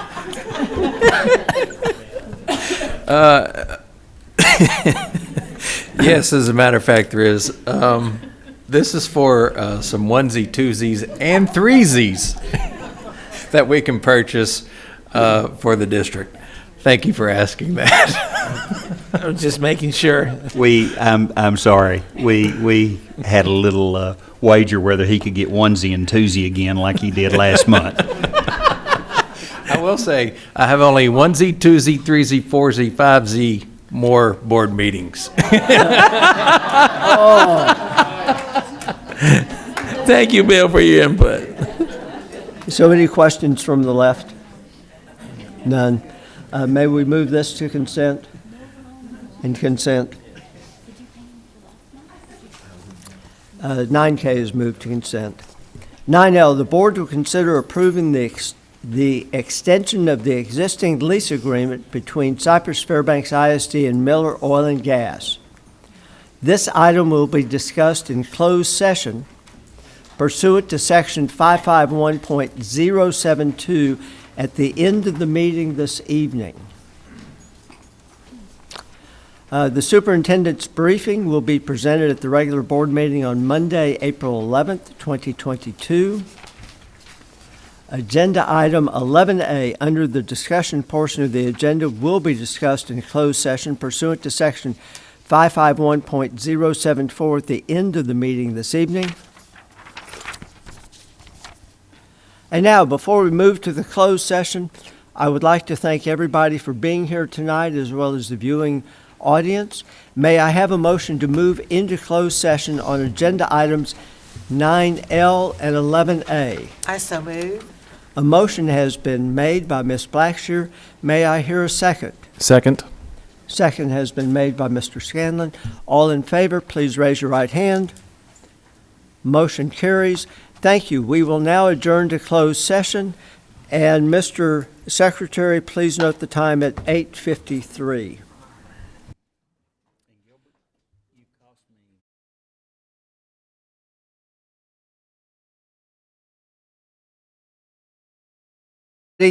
That the board will not reconvene in open session this evening. No action will be taken this evening. Thank you.